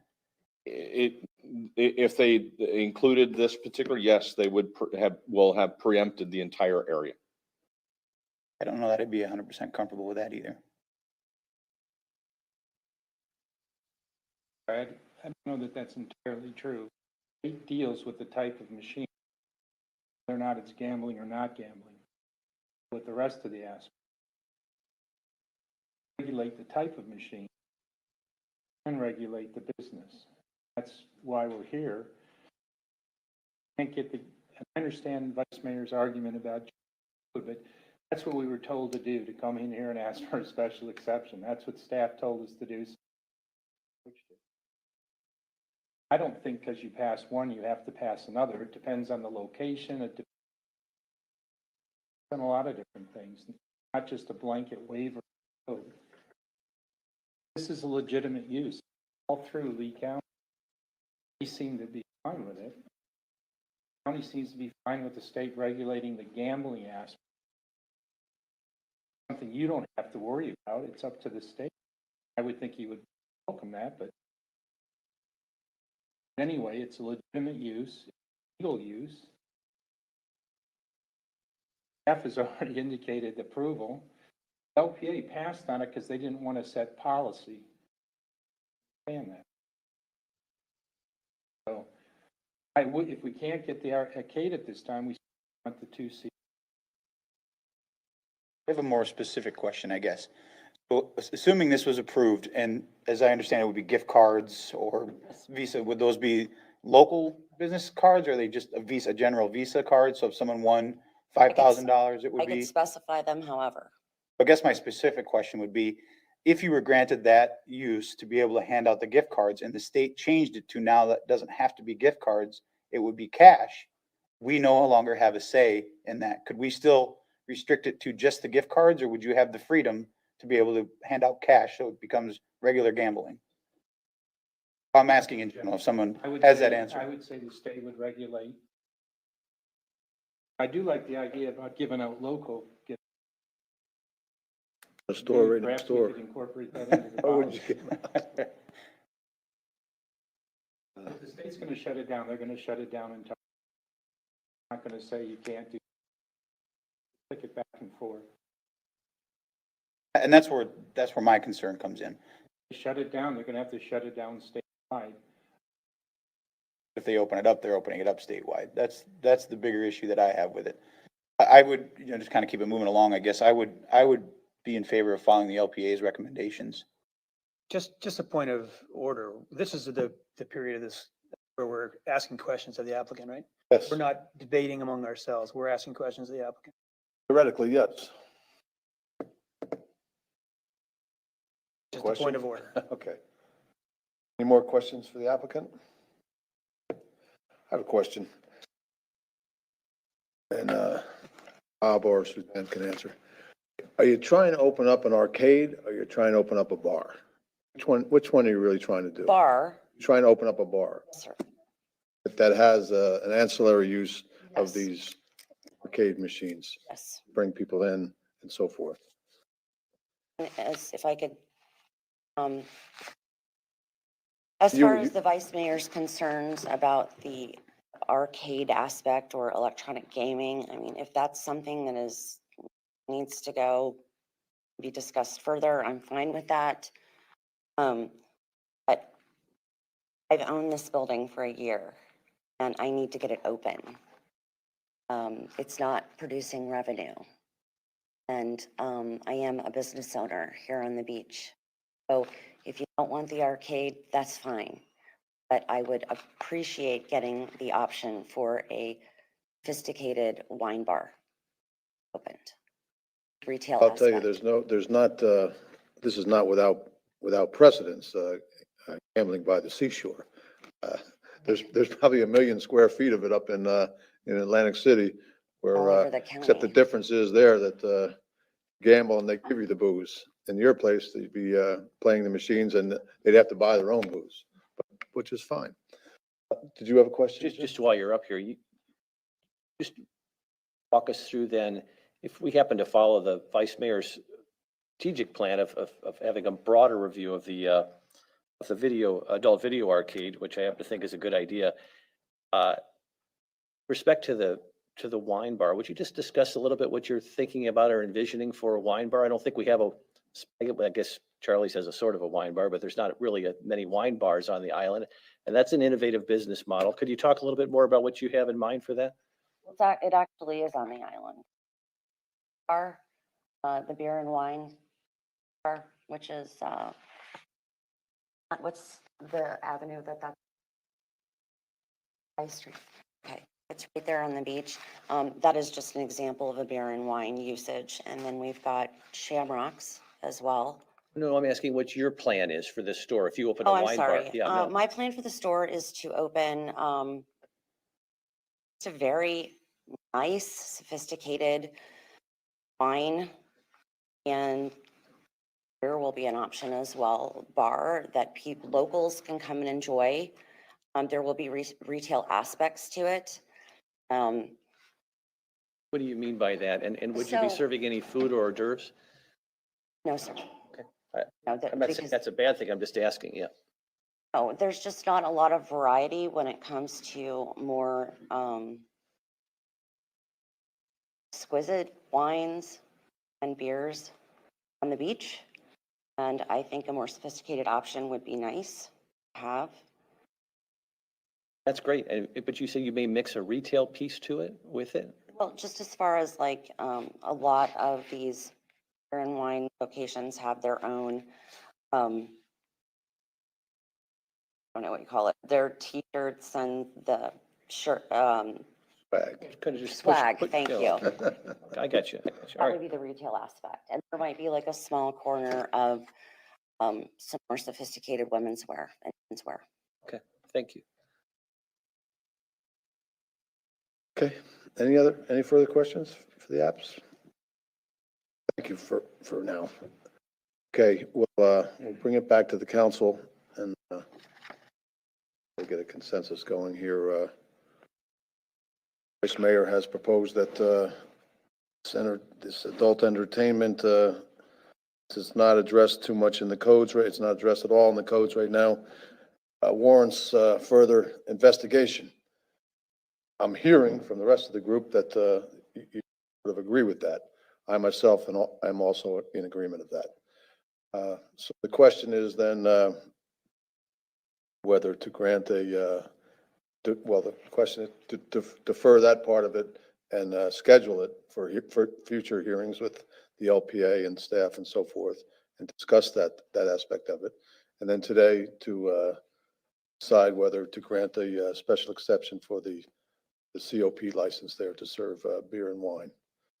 That's what's before us, I believe, if I'm not mistaken. You characterized it well. I just was going to suggest also having the Public Safety Committee look at it as well for different reasons, in addition to the LPA.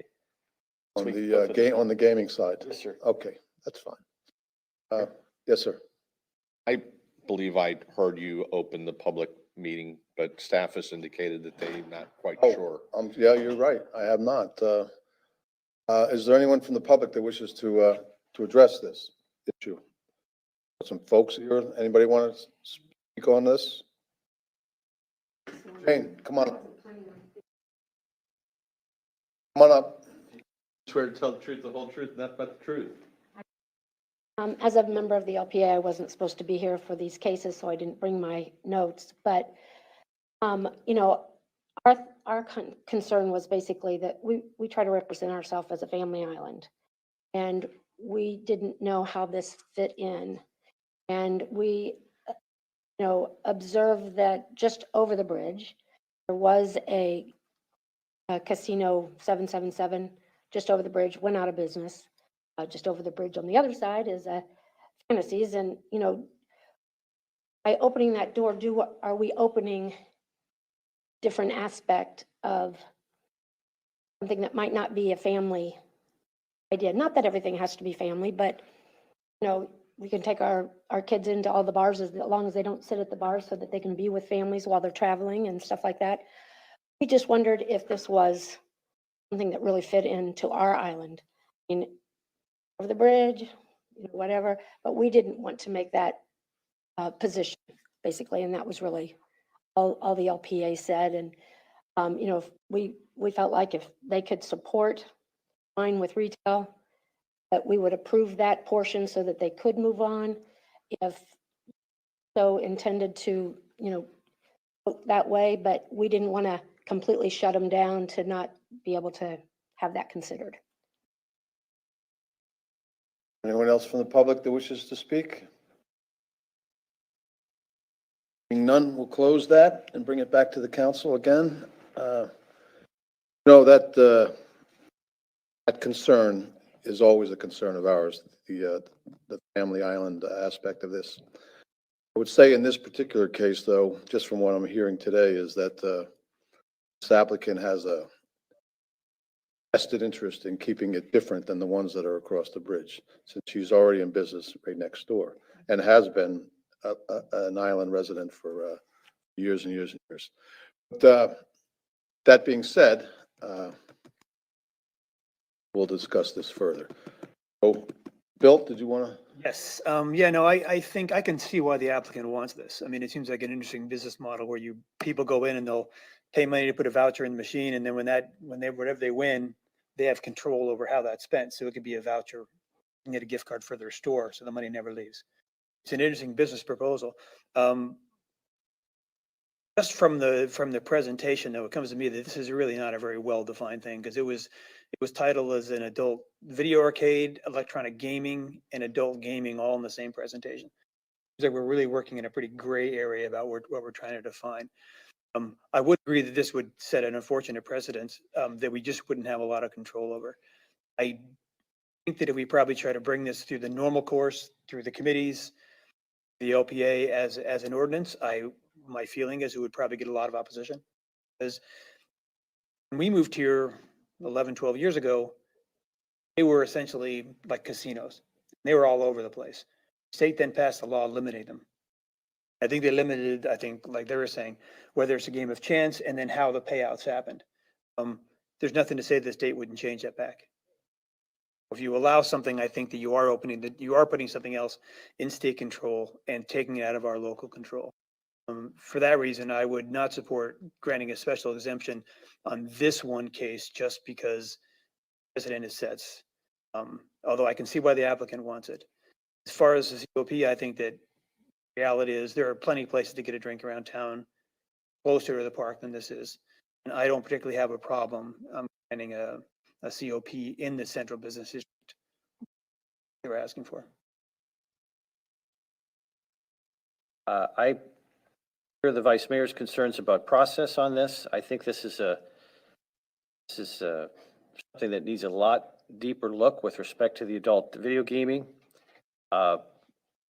Very encouraged that the petitioner has a very successful business on the island and obviously cares about the island. And I don't certainly question their motives. And I'm very intrigued by this business proposal with respect to a wine bar. And I also would support the 2COP approval as well, so she can open that business as soon as possible. And, but again, I think the adult video arcade process certainly warrants a deeper look. Mayor, you've said, I've already stated my- said your piece. I just have a question. Because this is all under the same resolution, John, we could legally pass one and not the other? Yes, sir. Oh, yeah. If staff felt the need to sever the two resolution, the applications, two separate resolutions, we could. But as it's currently written, I believe it provides for the flexibility to approve or deny both items in one resolution. Thank you. Okay, so that appears to be the question before us this morning. So I think we're all in agreement that the video arcade aspect of it is warranting a little further discussion through the committees. Well, then the question is whether there's a motion to approve the 2COP license for that location. Or deny. Is there a motion? Okay, for discussion. Okay, Jim, go ahead. I'll make a motion to approve the 2COP license for petition SEZ 202-10050, special exemption for consumption on premises 2COP without the video arcade provision. Good. Yes, sir. I know that we kind of, as set forth in the staff report and recommended by the LPA, kind of create the record that it's consistent, that it meets the criteria for the COP, not for the interpretation as recommended by staff and the LPA. I include the addendum by our town attorney in my motion. Second? Seconded for discussion. Okay, it's been seconded for discussion. Discussion. Go ahead, Bill. Well, I think we could have just, talked about the COP, I think, in the area. I don't really have a particular problem with it, just because I said it's an area where that kind of use is very common. And I think that encouraging the use into, I don't have a particular. Any other further discussion? Yes. Sure, go ahead. I would just say that I don't want to keep you from opening your business. That's not what this is about. But we have taken away half of your business plan or a portion of your business plan. And as Mr. Adderholt has asked questions about what is your business plan, once we've removed a portion of it, that means that we'd need to modify that. And I guess I just feel the need to know what is the rest of the business plan. Don't go ahead with that portion. So I don't feel comfortable doing the COP. That's not to say that I wouldn't grant it a month from now, hearing what the rest of your modified business plan is without the video arcade aspect. Well, I just don't feel comfortable voting for it today without knowing what the total business plan is for the property. Well, the applicant did state that this would allow them to open their business. Right, but what other uses are they going to include with it then to take the place of this lost income? She did say that she was going to her goods in there and sell it. Right, but we don't know what other uses might be involved. It's just there, to me, there are unanswered questions that I'm not sure she could even answer because part of her plan has been taken from her. Now, is it our goal to make sure that her business plan makes sense from a business standpoint? I'm just talking about the kinds of questions that Mr. Adderholt was asking earlier.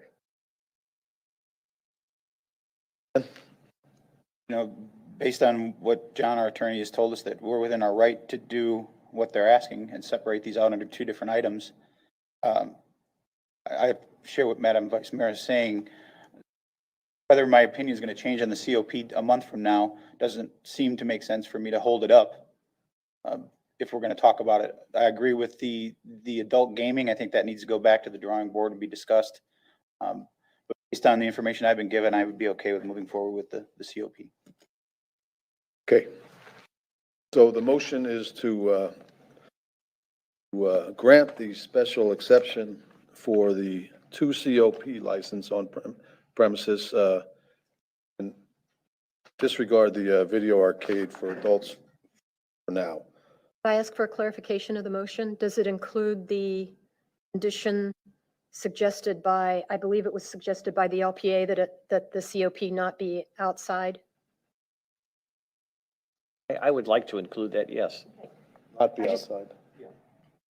I never heard the petitioner reference that. I don't, but I'm comfortable with including that condition, Madam Vice Mayor. I'm just looking to see if it was on the resolution. It is. It is. It is. It's in there. Okay, so it doesn't need to be modified. Doesn't need to be modified. Okay, so it's been moved and seconded. It's been discussed. Objection to the motion. I'm going to withdraw my objection. Motion carries unanimously. Don't need to do a roll call on. I don't think so. Do we? John? It's a No. special exception. Ordinances, certain types of resolutions, but not necessarily this one. Well, it's unanimous anyhow. Okay. Good luck. All right. Want to take a 10-minute break here and Sure. get something to drink? Okay. We'll break for 10 minutes.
Okay, it's 10:50, according to the big clock.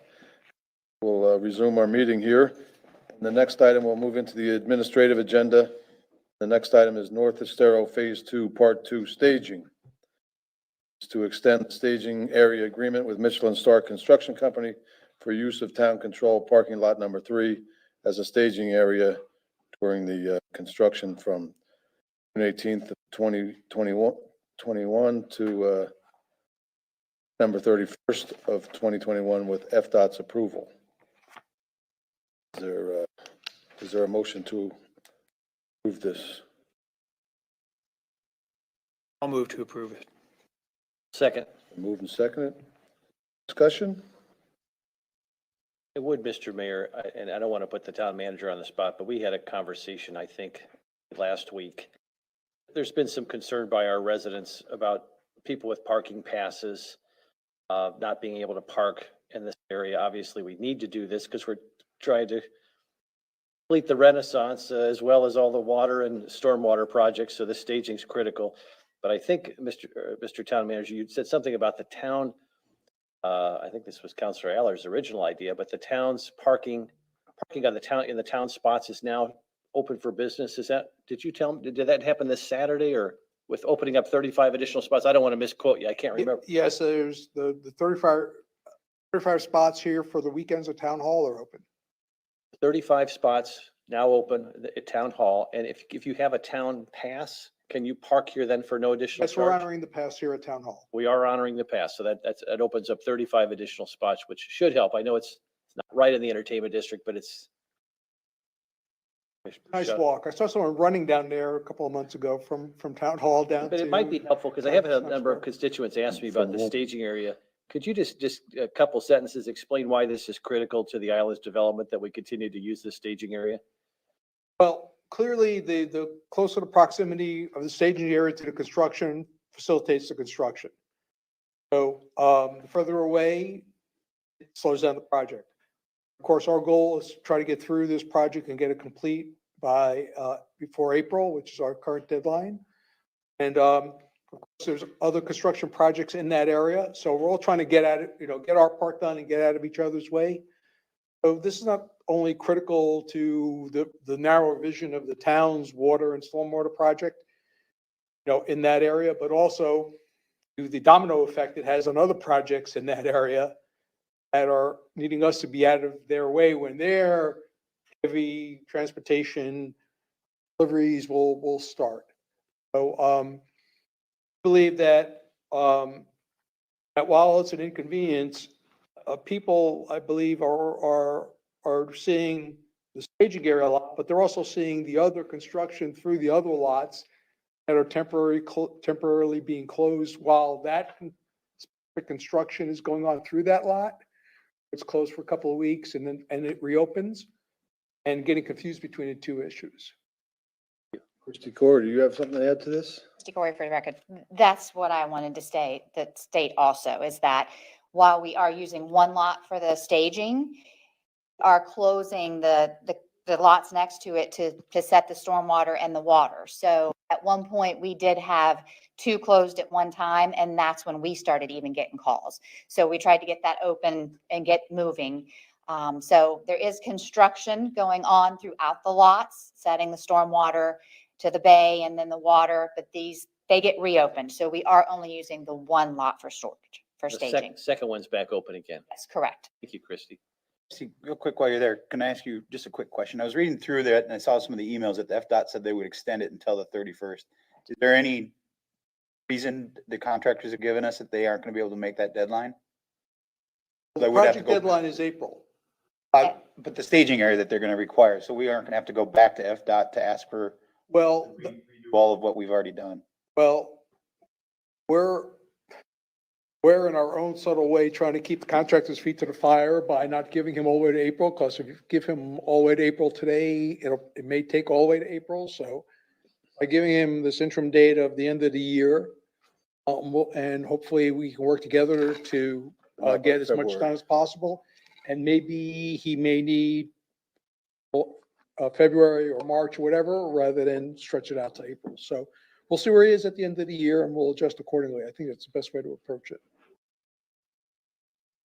All right, so it's been moved, seconded, and discussed to extend the staging area agreement with Mitchell and Stark Construction.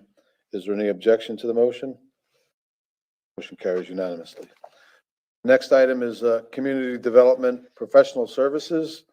This is to approve supplemental task authorization to develop workforce housing policies and programs, as well as comprehensive plan LDC coordination with Sarah Probst of Axis Infrastructure for a not to exceed amount of $26,880 and authorize the town manager to execute required documentation.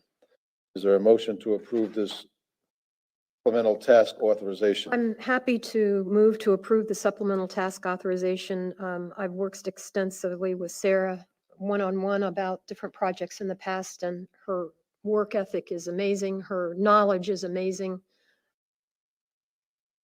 I was thrilled when I saw her name attached to this. So I move to approve the supplemental task authorization. Well, then I'm happy to second the motion. We're trying to keep everybody Yes, it doesn't need a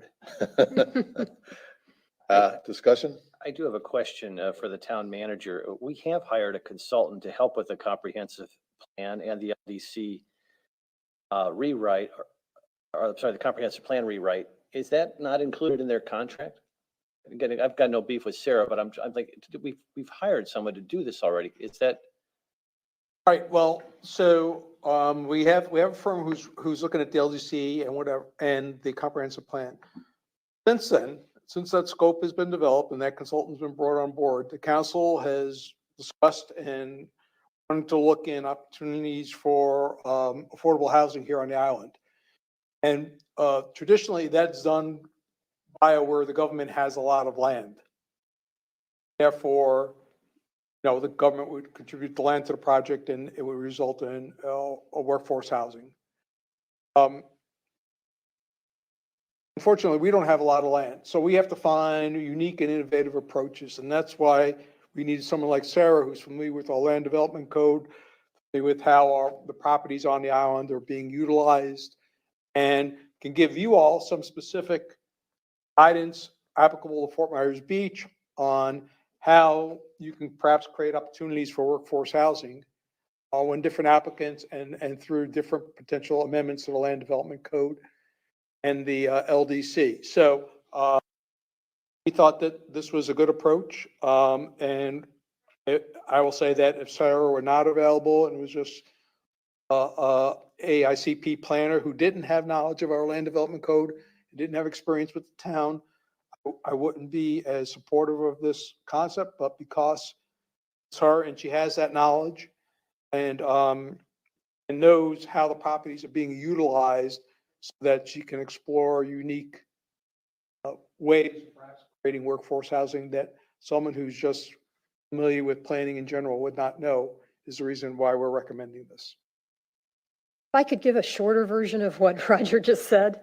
Please. I believe that what Sarah is doing is more than what's just in the LDC. I believe our contract with the guys reviewing the LDC is narrow to the LDC. This is to develop policies and programs in addition to the LDC changes, because just changing the LDC is not enough to make this work. There's going to be a lot more besides LDC changes that need to be considered. I appreciate the clarification and in that good spirit. Is the scope broad enough for Sarah to also include in her portfolio? As I talk to some of the larger employers on the island, one of their biggest challenges with workforce is not just housing, but parking for those folks who come off island. Could we include in her scope as we try to address workforce issues, parking for those employees who choose to drive to our island or off the island, off over the other side of the bridge? Could we just broaden to solve the workforce problem issue as opposed to just providing housing? There may be other solutions, I guess, is what I'm trying to say. Could we just keep it broad enough to include the parking dynamic? Because to me, a lot of the large employers are very concerned as to where their employees are going to park. And I just wondered if that could be included in her scope. Everybody comfortable with that? I'm having a hard time seeing how it's really consistent with scope that we're talking about now, because specifically about housing. I mean, parking, you can encourage parking or not. That seems to be a separate issue. So I understand what you're saying. Personally, I don't think, though, that you can encourage parking without encouraging traffic. And when we have talked about having traffic on a future discussion, I would certainly agree to include parking and traffic in the same discussion. Okay, I mean, it just seems to me a lot of our challenges with workforce is parking. And again, I prefer that parking, some of the solutions to be on the other side of the bridge to not create additional traffic issues. And that is possibly a different discussion. I just want to think just broader of addressing workforce issues than just providing government housing or not-for-profit housing. Just think that there's a potentially broader solution, but maybe that's for another day. And I understand that too, but I also say, I think that having delved into this a little bit, it is a very broad topic anyway. Many different angles to it. But I think that making it broader would make it further complicated and harder to execute. Okay. Councilman, I don't know if you're hearing the same rumors that I am, but there is a lot of discussion going on right now about possibilities on the other side of the bridge. I'm hearing some wonderful rumors about those. Yeah. I want to encourage them as best we can. Yeah, so I mean, if anything like that in fact is in the works, then I'll certainly help our situation. Okay, so it's been moved, second, and discussed. Any objection to the motion? Motion carries unanimously with Sarah coming on board. Back on board. Back on board. Okay, the next item is the Sterile Boulevard landscaping contract. This is to approve and authorize the town manager to execute a piggyback contract with P&T Lawn and Tractor Service, Inc., the not to exceed price of $100,000 for a Sterile Boulevard landscaping of perennial peanut and services related to the county's contract RFP 170225 KLC, landscape maintenance and mowing for DOT. Mr. Mayor, Sir. let me just clarify, that while the contract, the Lee County's contract is labeled or entitled landscape maintenance and mowing, it also includes installation of landscaping. I just want to make that clear for everyone.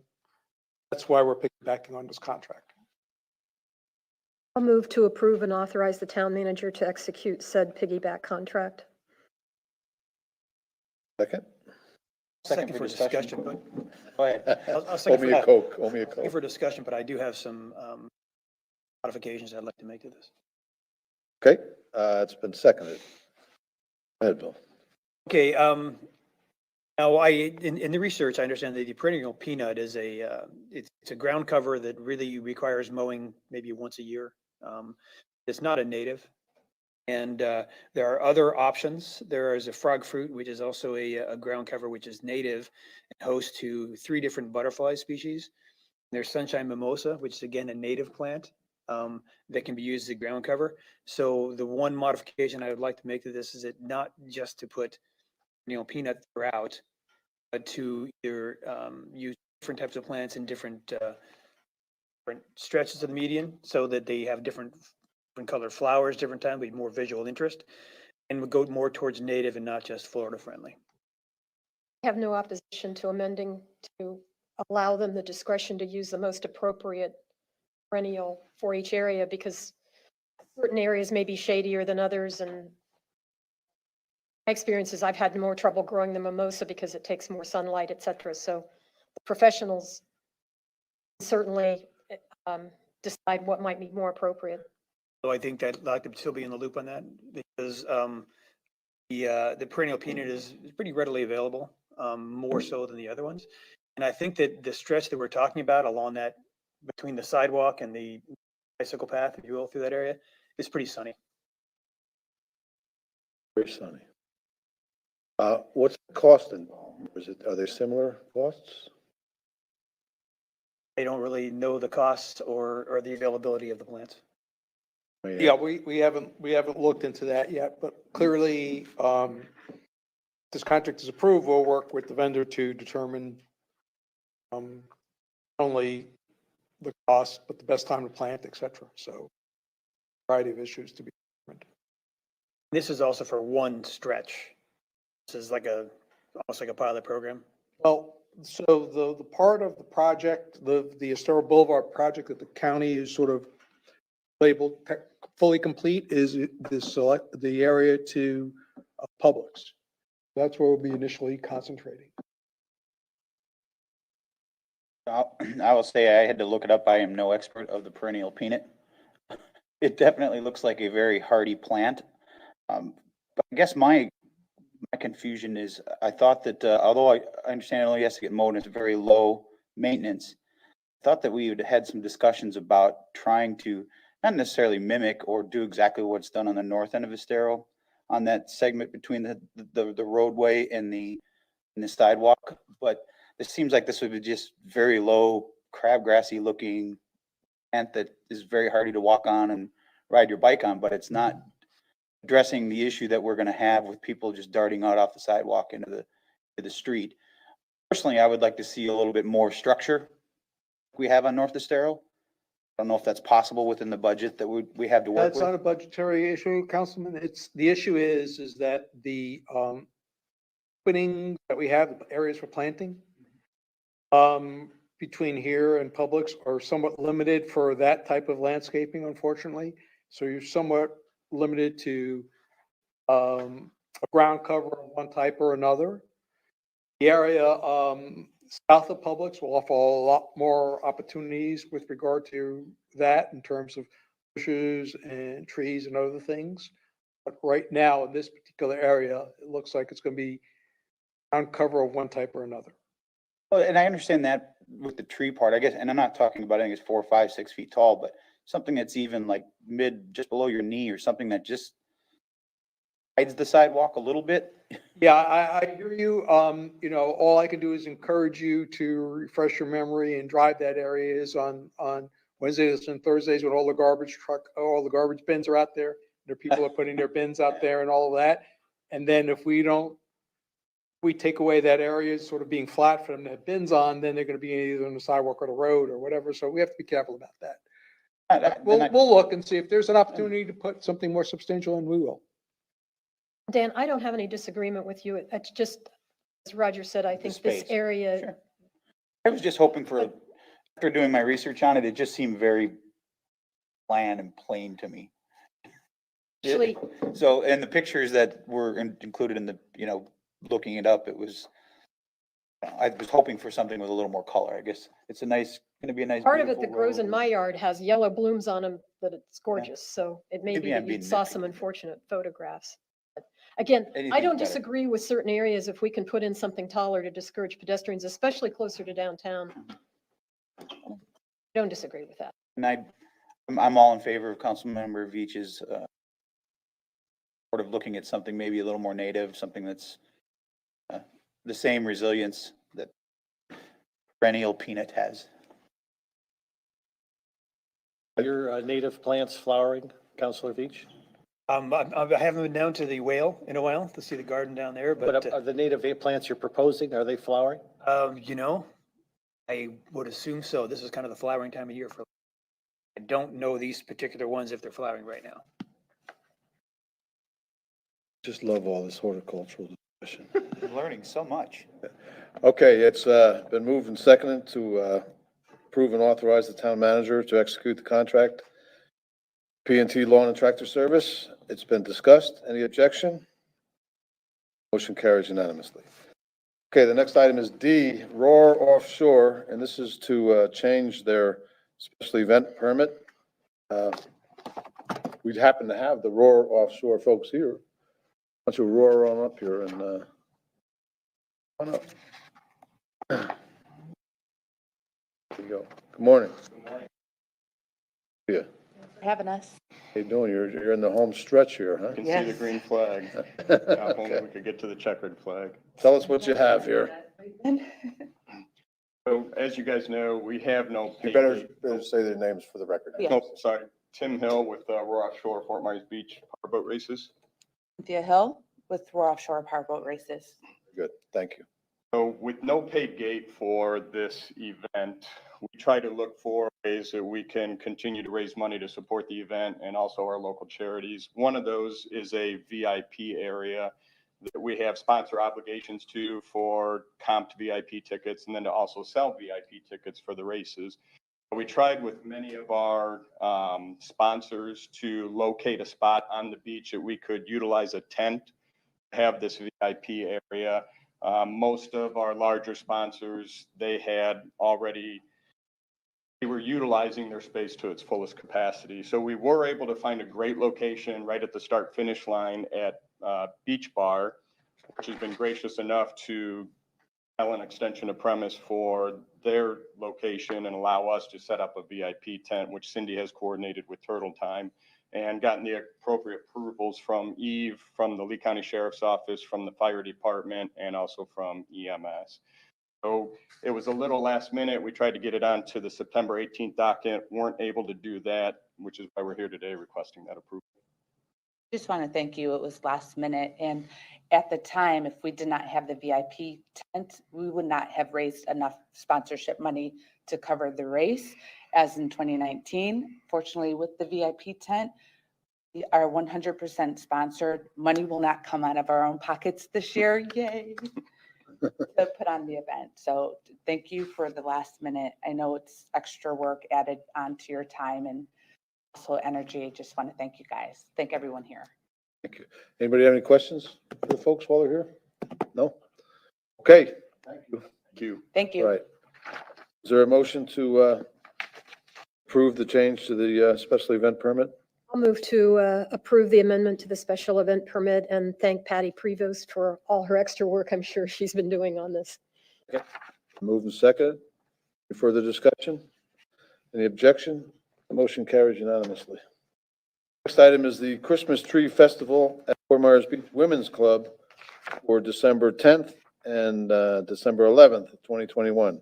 This is a special event, Christmas Tree Festival at Fort Myers Beach Women's Club.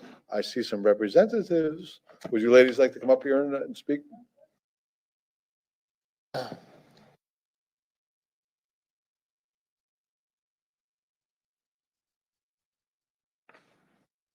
Morning. Good morning, Council. Megan Allers, Board Member of the Fort Myers Beach Women's Club. Mary Torgerson, member of the. And we're actually presenting the Christmas Tree Festival permit today, as well as our Putt and Pub. So I kind of go hand in hand. Yeah, next on the list. So Yeah, good. this is our 4th annual Christmas Tree Festival this year. Really nothing has changed in our format whatsoever. Still a 2-day event, a VIP happy hour on Friday evening with some live music that we've submitted the 500-foot letter for. Starts our Christmas tree auction that evening, continues on to Saturday where we have a vendor market during the day and our chili cook-off at night, which we invite you all to participate in as well. That means make chili. It means, and eat the chili, doesn't matter. But are there any questions on the permit that we submitted for this event? Good. Questions? I Ladies? guess I don't have a question. I'd just like to say thank you guys for doing this. It's become quite an annual tradition people look forward to, and you know, you have to put a lot of hard work into it, and I appreciate it. I appreciate that, Roxanne. Thank you. I'll do that, and we'll pray for a little cooler weather this year for keep it cool. Any other questions about this item for the ladies? Comments? Complaints? No, just okay. Thank you. We'll hang around for the next one, and We need a motion on this one, so please. I'll make a motion that we approve this special event for the Christmas Tree Festival at the Fort Myers Beach Women's Club. Second. Moving second and twice. Any further discussion?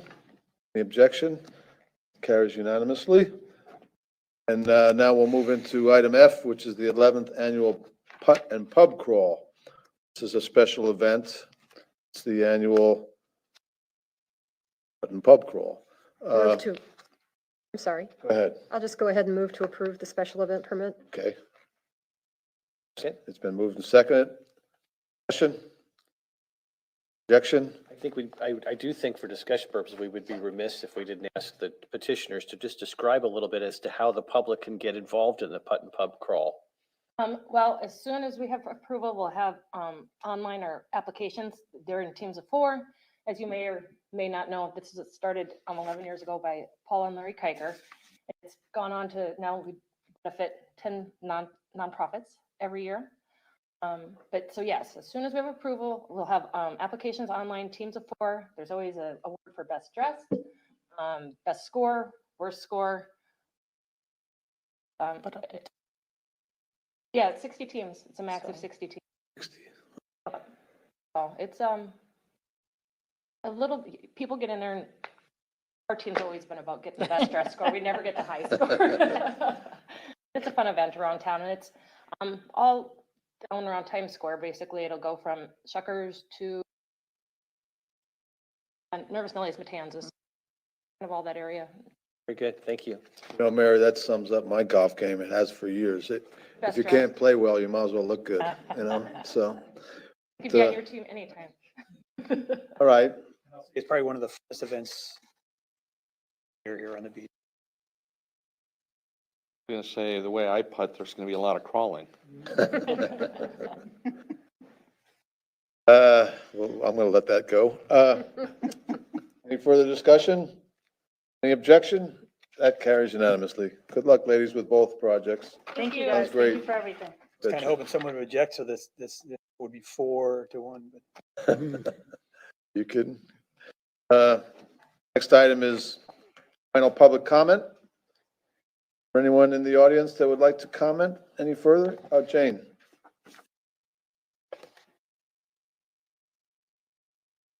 I would just like to say that I've gotten lots of phone calls on the public parking that you can use the pass underneath the bridge, especially like this weekend with the Walk of the Arch. A lot of people were discussing, it was hard to find a place to get to the location to do the walk. And I really hope that you guys hold it to that December 31st end date because tourists depend on that parking spaces, the locals depend on it, the stores depend on it, and we're paying for a pass to park there that we can't park. So it's not an option really to walk from here to there for a lot of older people. And the other thing is on your B, the community development of that, I just want to remind you, I'm happy to hear that you guys have changed your attitude about the workforce housing because it is part of our comp plan.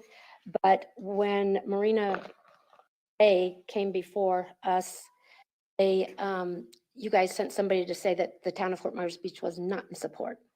And so I hope that you will change that in supporting those who are very, very close to us, could help us with our workforce housing. Yes. It did get turned down. Okay, thank you. Anyone else? We'll close public comment. Town managers items. Thank you. I just want to be clear with Ms. Plummer's comment. I believe it wasn't the current council who just have to go to that public hearing. So just to be clear about that. So I have 2 quick items for town council. One is that our disability insurance policy renews at the beginning of the calendar year. We were able to secure a quote for improved coverage for our employees. We know it will be at the same rate, may even be at a lesser rate. We're still in discussions with the insurance provider, but I assume the council has no objections if we can get better coverage at the same or lesser rate. Or any objections to switching firms? No objection. I insist that we pay more than we're paying now. Okay, well, just to be clear about that. Then also, we're going to, unless the council has any objection, execute the renewal for the audit. I know that there's been some concerns about timeliness in the past, and we'll work very hard with the audit firm to try to make sure that we collaboratively work together to try to get it in sooner than later, has been the case in the past years. But at this point in time, I think the best course of action is to proceed with the firm. That's all right with me if we have some assurances, because I would tell you, the audit committee was extremely frustrated with. As worry. We are, and the I could town. tell you that 90 days or longer prior to receiving the audit, I personally met with the on-site auditor. She personally assured me that everything was better than last year. There were no issues, and yet it still took more than 80 days after their field work to complete the audit. So kind of know that they're running out of rope with us if they don't do a Yeah. better job this year. Well, that's good. They should know that. Okay, that's it? Yes, sir. Town attorney. Two quick items. Mr. Mayor, members of the council. A number of years back, prior council approved a dock structure off of Crescent, the canal behind there. One of the property owners that was in the neighborhood sued. That lawsuit, or actually two lawsuits, sat for almost 2.5 years without being moved forward. Just want to let you all know that we've worked out with the property owner to resolve those litigation without any need for any additional work. So those were dismissed this past week. So that's good news. And then broader picture, just wanted to make you all aware of a recent Florida Supreme Court decision. There's been a lot of discussion over the years about, can neighbors force a government to enforce regulations against another neighbor in the absence of any alleged illegality. And that issue was addressed last week by the Florida Supreme Court, and the Florida Supreme Court unequivocally said no, that the enforcement of your rules and regulations is a unique discretionary function vested in the local government that can't be enforced or forced upon by neighbors. That's the approach I've always taken, and now there's a Florida Supreme Court case that supports that proposition. Nothing further. I'm glad they finally started listening to you, John. All right. We'll move on to council members' items and reports, and we'll take care of some business here first before we get into our personal items. Can I ask a procedural Yes. question? When I reviewed these, it appeared that we had only the number needed or even less than the number needed. John, can we do a mass appointment for everybody that's in here without voting on them individually? Because I don't think there's any contested races, as it were. The only objection I would have to that is there are a couple of applicants in these that are on multiple boards that I think we have to look at. Well, we could grant them a waiver as part of the motion. The code does provide for that if you're on more than one board, that the waiver has to be granted, except for there are at least two boards that the town has that are statutorily created. That's primarily the LPA and the Nuisance Abatement Board. As such, being a member of that constitutes holding office, as that term has been interpreted by Florida statutes and the courts, and you can't be on those two boards at the same time because it constitutes dual office holding. So if it's any other board, then yes, then you could move to appoint them all globally. Right, because the one in particular you're talking about with the NAB is Anita, who has already agreed to resign from that committee pending So then approval today. we would need to ask Karen if she wants to resign from Bay Oaks in order to serve on the LPA. No, because the Bay Oaks is not a statutorily created, it's a purely local advisory board. There can be, you can hold on its state created and It's just, it has to be the NAB and the LPA at the same time, not either one of those alone. I got you. Isn't the audit committee also included into that category? The audit committee is also statutorily created, but our audit committee, we've revised, we've amended its powers to be slightly different than what the state statute, but yes, you are correct. Thank you for. That's fine. It's not in. There was it's not an another issue today. person in here, if memory serves me, Lori Wolf was on 2 or 3 different boards.